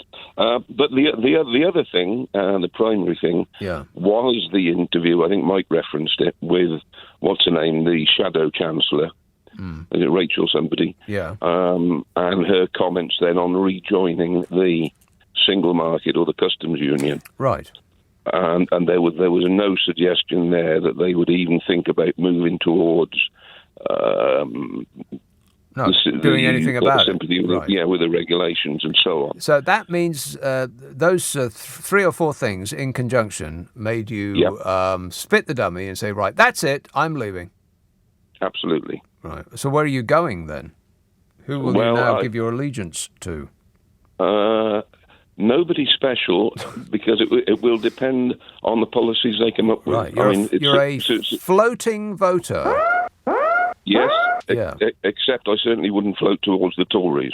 Right. Because that's from bitter experience. And not to the Labour Party, the Lib Dems. Can I interest you in the Lib Dems? It all depends who they put up and what his policies or her policies are. Right. How about the Greenies? Groovy. The groovy Greenies. Any interest? If there's a possibility of them getting the Tories out and it was a tactical voting issue, yeah. Right. Well, they won't. Not the Greens quite. And not the Lib Dems either. It's going to be the Labour Party or nothing. Select. Or it could even be Plaid Cymru. Well, I suppose so, yeah. Okay, all right. Well, there you go. Thanks a lot, Chris. He gave them. He gave the Labour Party 3-4 weeks. He's made a very strong decision. 0345 6060 973. Mirelle texts, "Oh God, you're not still winging on about Brexit. Change the record," says Mirelle. Well, Mirelle, I'll change the record when Brexit starts to work. When's that penciled in? It's like we're on a bus. And people who were on a bus had no idea how a bus works. But they thought, you know what? We've got 4 wheels on this bus. We don't need 4 wheels. We've thought about it. All the passengers on the bus, we've thought about it, and we're going to get rid of a wheel because that just seems like the sensible thing to do. So we got rid of the wheel, and now the bus is, like one axle is like scraping along the ground. And some people on the bus said, well, might it be a good idea if we put the wheel back on? But they said, no. We people who have got no idea what a bus is, we've decided, and then we must now live with it. So we're just going to have to make 3 wheels work. And that's where we are. People furiously insisting that they made the right decision to take the wheel off, because otherwise too much loss of face. What a way to run a country, eh? Dreadful. 0345 6060 973. Friday, Saturday, Sunday night at 10. Nick Abbott, LBC. This is LBC with Nick Abbott. You're joking. 0345 6060 973. Richard tweets, why is there no public inquiry into former MP Liz Truss's disastrous tax cuts, which cost the Treasury an estimated £30 billion? Well, the reason that we aren't going to have an investigation into that is because Liz Truss did the right thing, about which she has been very clear. I'm genuinely unclear. Genuinely unclear. It don't make no never mind. All of these inquiries end with the same way. Lessons must be learned, and that's the end of it. What's the point? Phil emails, shouldn't there be over £18 billion in the Treasury from saving £350 million a week, which the bus told us we would save when we Brexited? Yeah, that three-wheel bus was not telling us the truth. Liar! Brentwood. Hello, Wilfred. Oh, hello. Wilfred. Yes, what I was going to say was the reason why they got a good vote for Brexit in Brentwood was because we had a meeting in the town hall and we had members from all the parties, because as you know, not everybody from, different parties, they don't all agree with one thing, they all agree with different things. So we had 5 different parties in Brentwood, and then when we was doing the canvassing to leave Brexit, which we now know was the wrong thing, we could deliver 5 times many leaflets. So, do you think that was one of the reasons? Well, I think that was one of the reasons why, this area, why they got the, vote for the Brexit. And I'm wondering whether this happened in other counties as well, with other people voting. You mean the different political parties got together and drew up their own pamphlet, which would be 5 times as much as an individual political party would have been able to come up with? Is that what you mean? Yeah. So we could say do 5 streets. Yeah. Whereas the other parties could only do one street. Right. So that just saying that was one of the reasons why this area, the Brentwood area, why they got a large vote, to leave. Yeah. I mean, I don't know Brentwood. It sounds a delight, but I would imagine that there's a lot of people there that feel like they've been ignored, left behind, as though they can see there's a lot of money in the country, but none of it is touching them personally. So they thought, well, let's just shake it up a bit. Yeah, it's basically the first town that you come to, or the first borough that you come to when you leave East London. Right. As in London Borough Haver, and then Brentwood is Essex. Yeah. So anyway, that was just the point that I wanted to make. I wonder whether anybody else who's phoning in, you had a similar, They pooled their resources, is what you mean. Yeah. Yeah. Okay, exactly. well, it sounds like a winning formula, and it was. Except for when you got what you voted for, then suddenly you weren't winning anymore. You're not winning anymore. Thanks a lot, Wilfred. 0345 6060 973. Stella texts, I have no problem paying extra tax and helping with whatever the government wants me to pay to help sort out the economy. All I want in return is got the government to held... I'll just read it as it's written. All I want in return is got the government to held responsible for the money they have misappropriate over the last 12 years. It started well, Stella, but it sort of fell apart at the end there. But I think I know what you mean. Sandra says they're still knocking the PPE out to us without our choice and taking it off our budget. Last month we had to pay the NHS back to work for them. They call it abatement. Well, I call it crazy. You've got to pay the NHS to work for them. What does that mean? James says, I'm on holiday in or on the Isle of Wight this week. On Wednesday, the roads were like rivers, but today we had glorious sunshine. We visited the wonderful Ventnor Botanic Gardens. If you haven't been, you really must go. Well, that sounds fabulous. I'll wait till spring. That sounds like the sensible option. Hove. Hello, Brian. Oh, hello, Nick. What is going on tonight with your callers? Very odd. And the subjects Very that are odd. all over the place. Strange, yes. And I can't sleep again. And I've been rearranging my knickknacks, which you suggested that I do last week. So that's what I've been doing. Have you tried buffing them?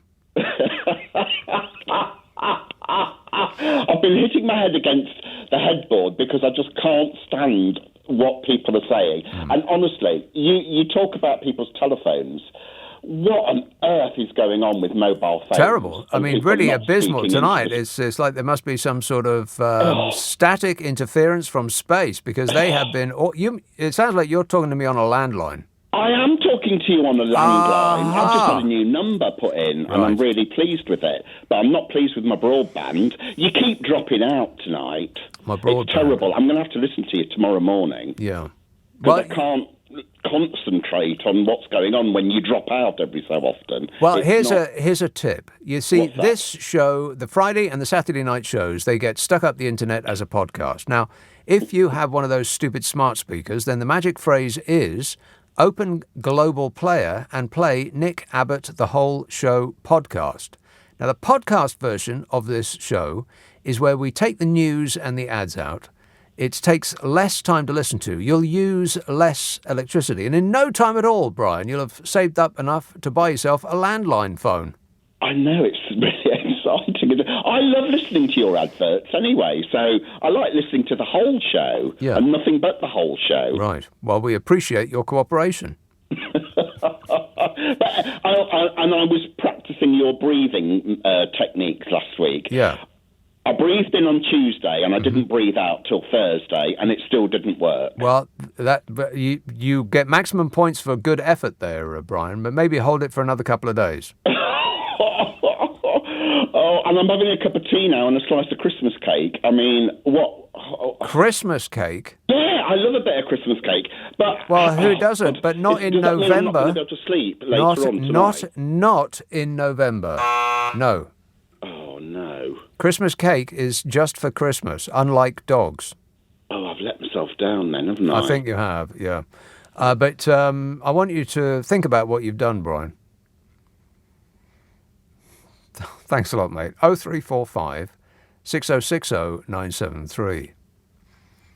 Glenn texts, on the subject of the 26-kilometre high stack of £10 notes that is just some of the cash the Tories have frittered away.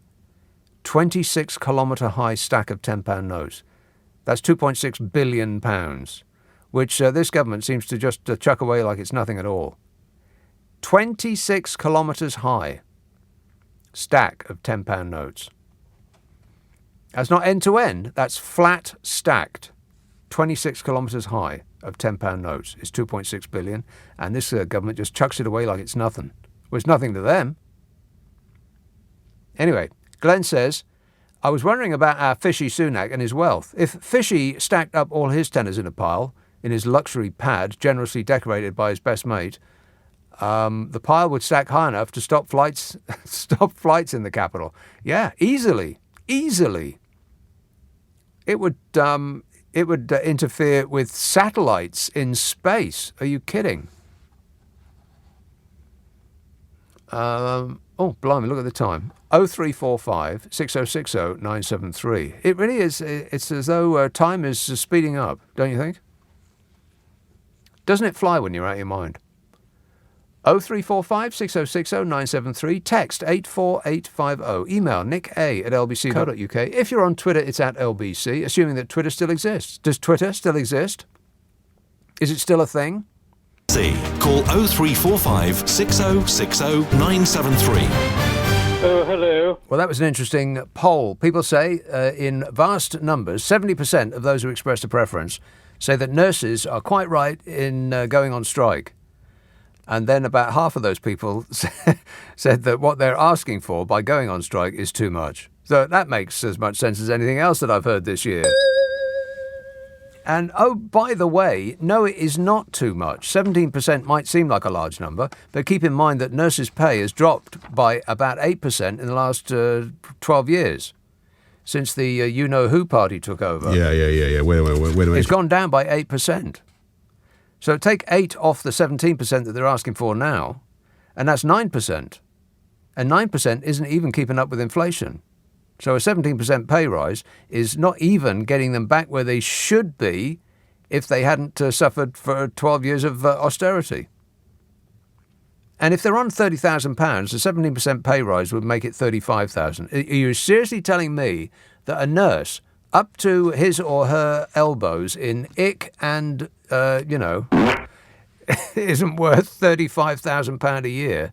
Then, well, I'm not interested in hearing from you.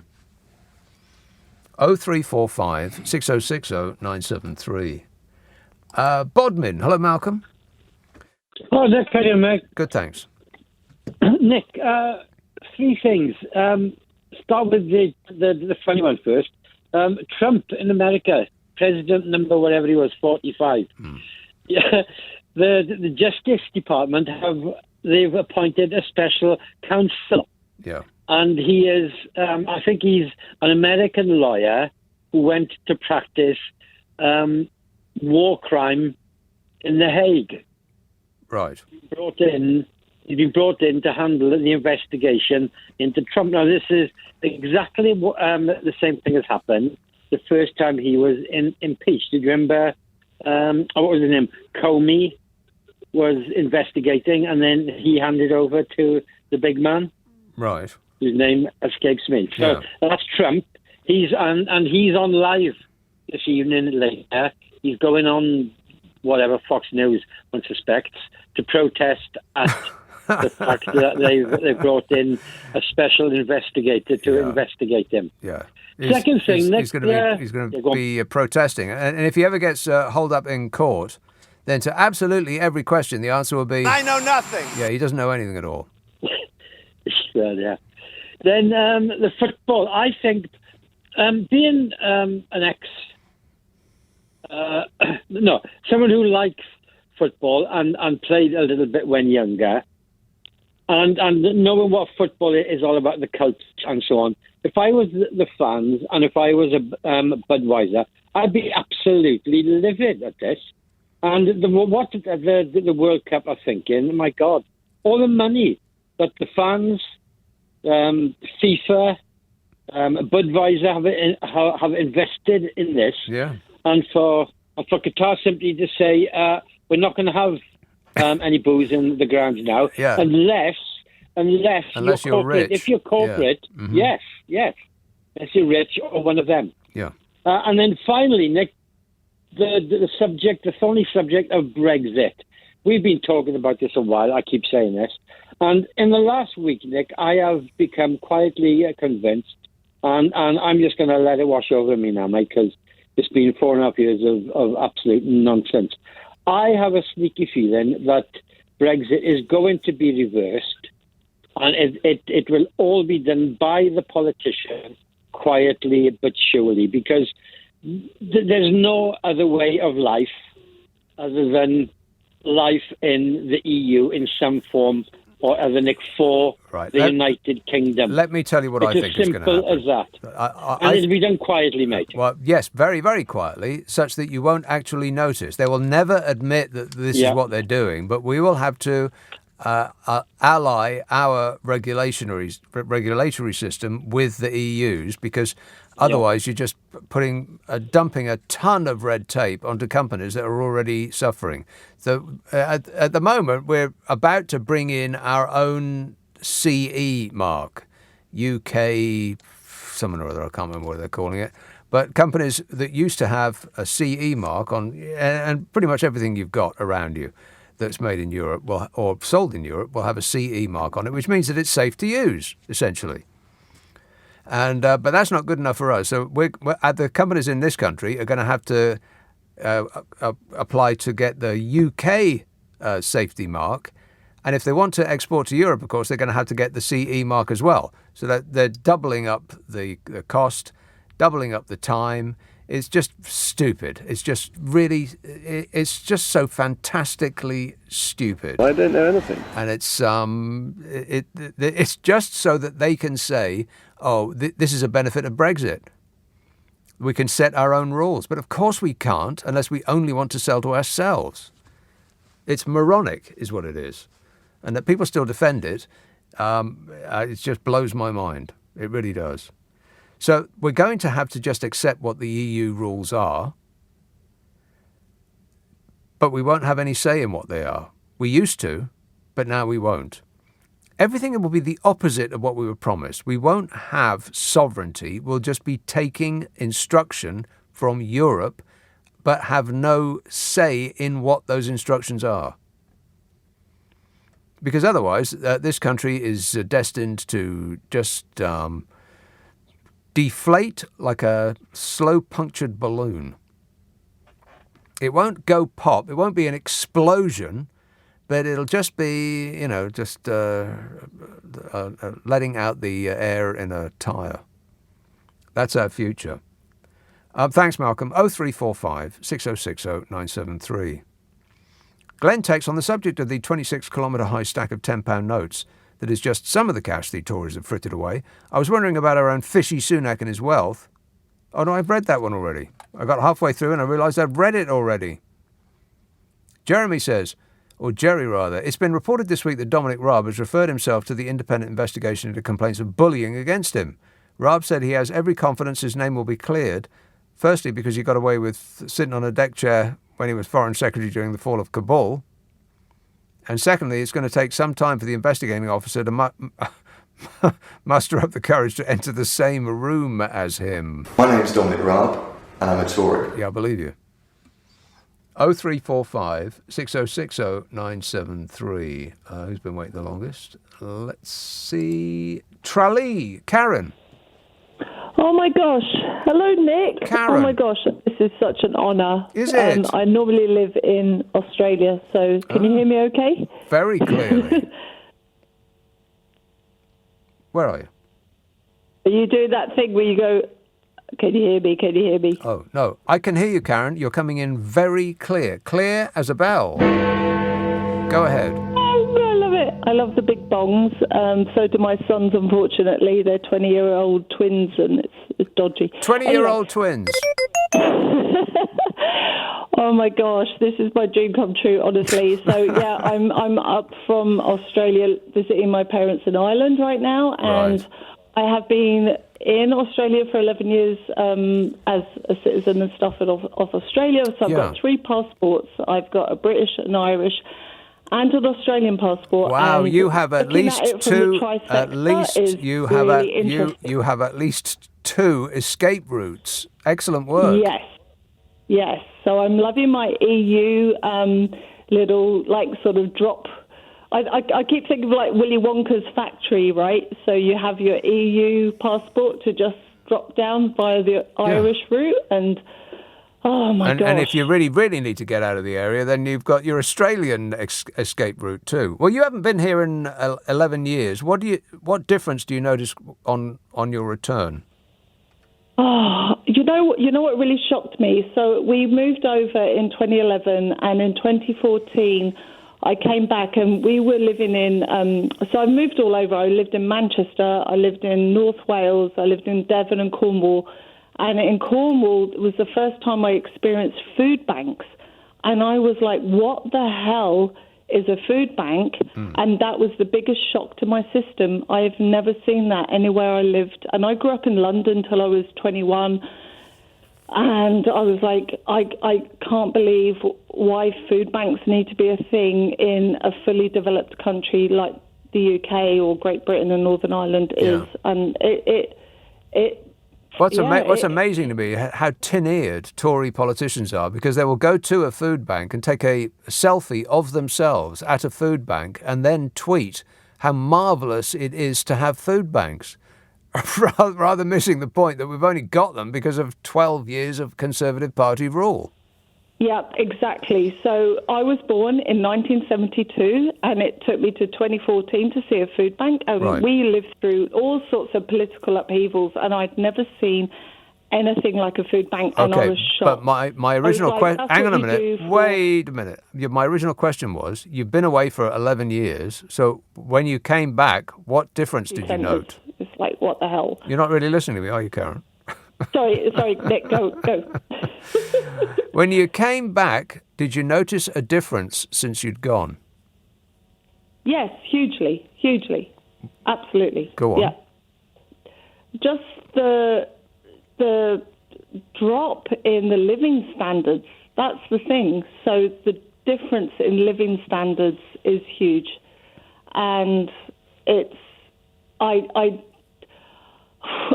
surprised there's not a revolution going on in the UK streets or the British streets or whatever. Well, if it was France, there would be, no doubt about that. People would be pulling up paving stones and chucking them at gendarmes.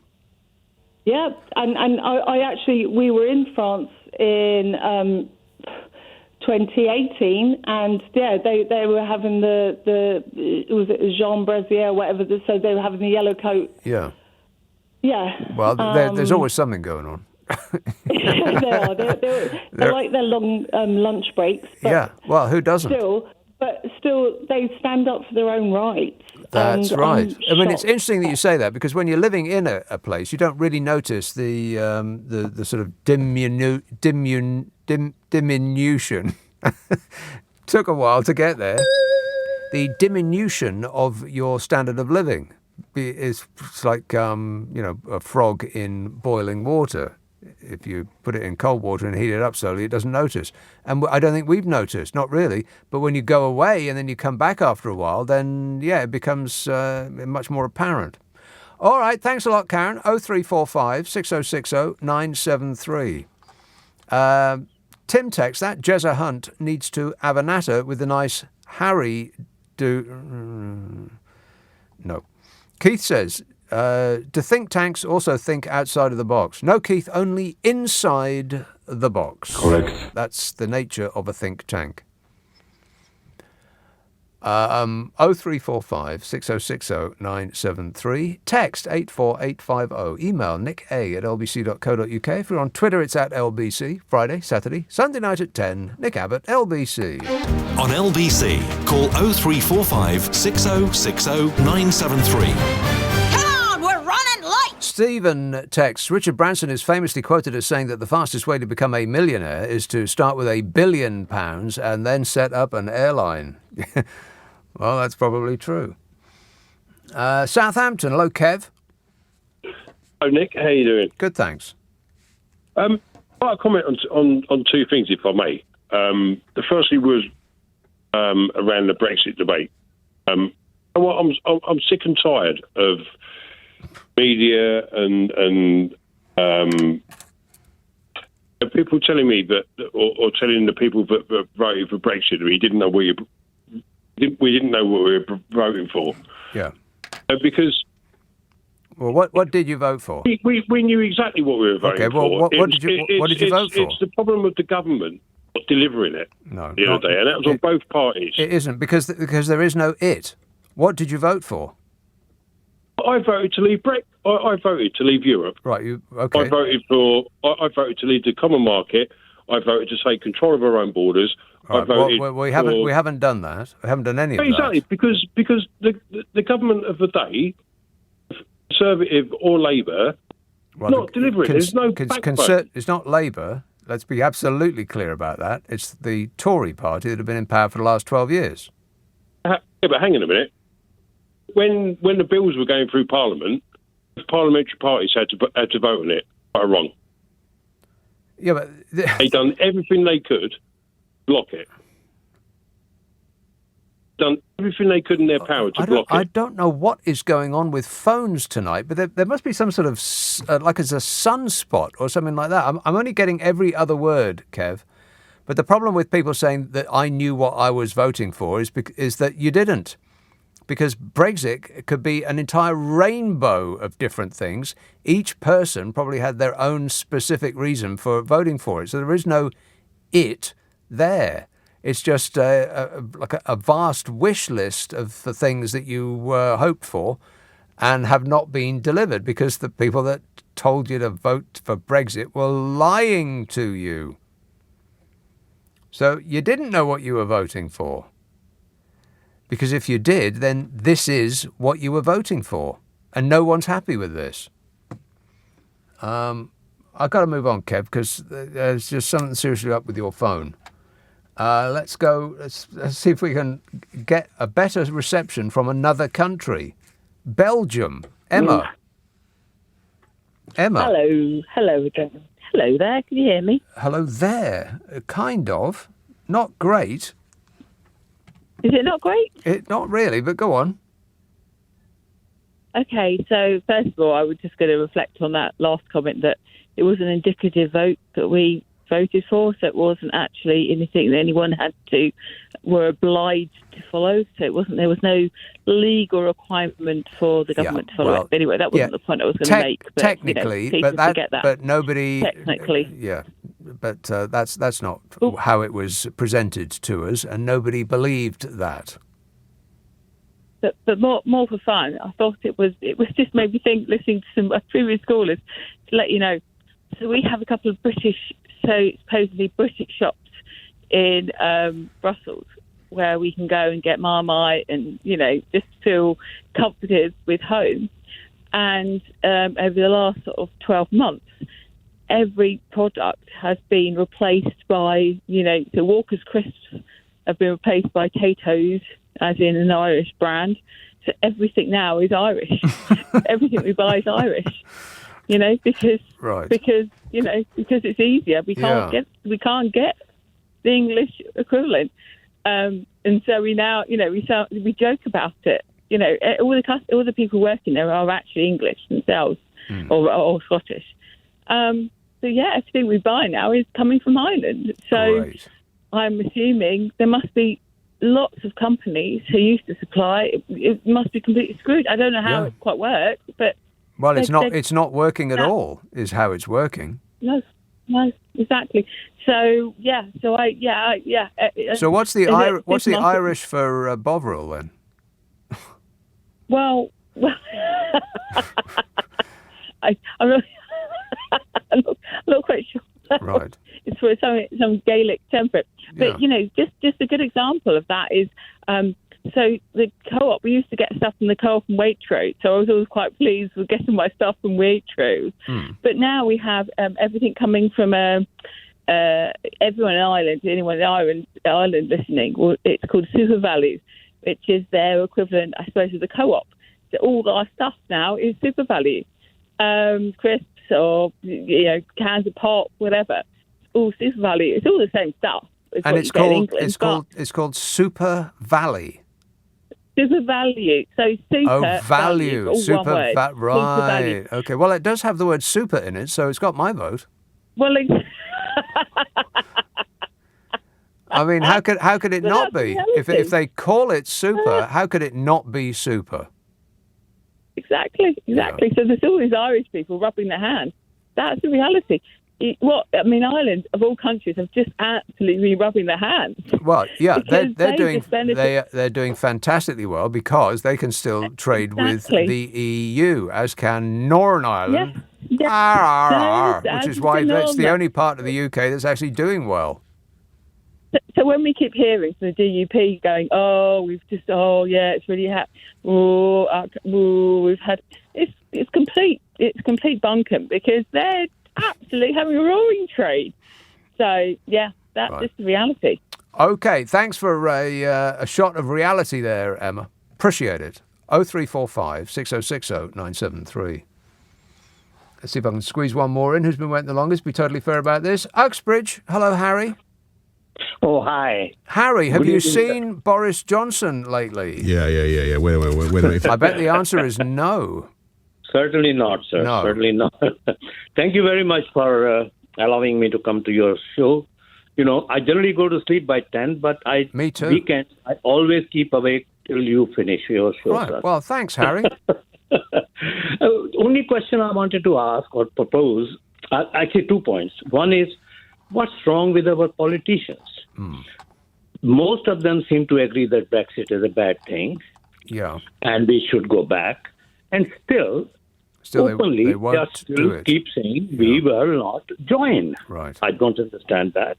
Are they coming from a different planet to mine? I don't know. I mean, something of the order of 57%, getting on for 60% of the people in this country say that it was a bad decision, which by consequence means that they think that we should reverse that decision. Absolutely. What is a politician actually waiting for? Are they waiting for 100% of the people to express that opinion? No, I have an idea. There are two possible reasons. One is that they are really scared of those multi-billionaires who made money out of Brexit and promptly moved their offices to Europe. Right, yes. And second point... Or Singapore, yeah. Yeah, fair enough. And the second point is... Sorry, my wife is laughing at your comment. And the second point possibly is that they are so scared to losing their seat. I mean, I have no idea why. Well, one more point, if I may make. Well, you'll have to be hurried. Yeah, very quickly. Very quickly. There was this professor on another program today who was saying, and I'm 100% sure that this is what he meant, was that any business who cannot pay high economy wages to the workers should not exist. Well, that's pretty much all of them. Yeah, here, Harry, I've got to go, but thanks for that. Now, if you missed any of today's show, you can listen back on Catch Up on Global Player, where you can find all of LBC's shows to catch up on, as well as the world's biggest podcasts. You can get Global Player for free, as in costs nothing, from your app store, or head to globalplayer.com. I'm going to be back tonight. Coming up at 4 o'clock, Richard Spur, but right now, Clive Ball. But right now, Clive Ball. But right now, Clive Ball. But right now, Clive Ball. But right now, Clive Ball. But right now, Clive Ball. But right now, Clive Ball. But right now, Clive Ball. But right now, Clive Ball. But right now, Clive Ball. But right now, Clive Ball. But right now, Clive Ball. But right now, Clive Ball. But right now.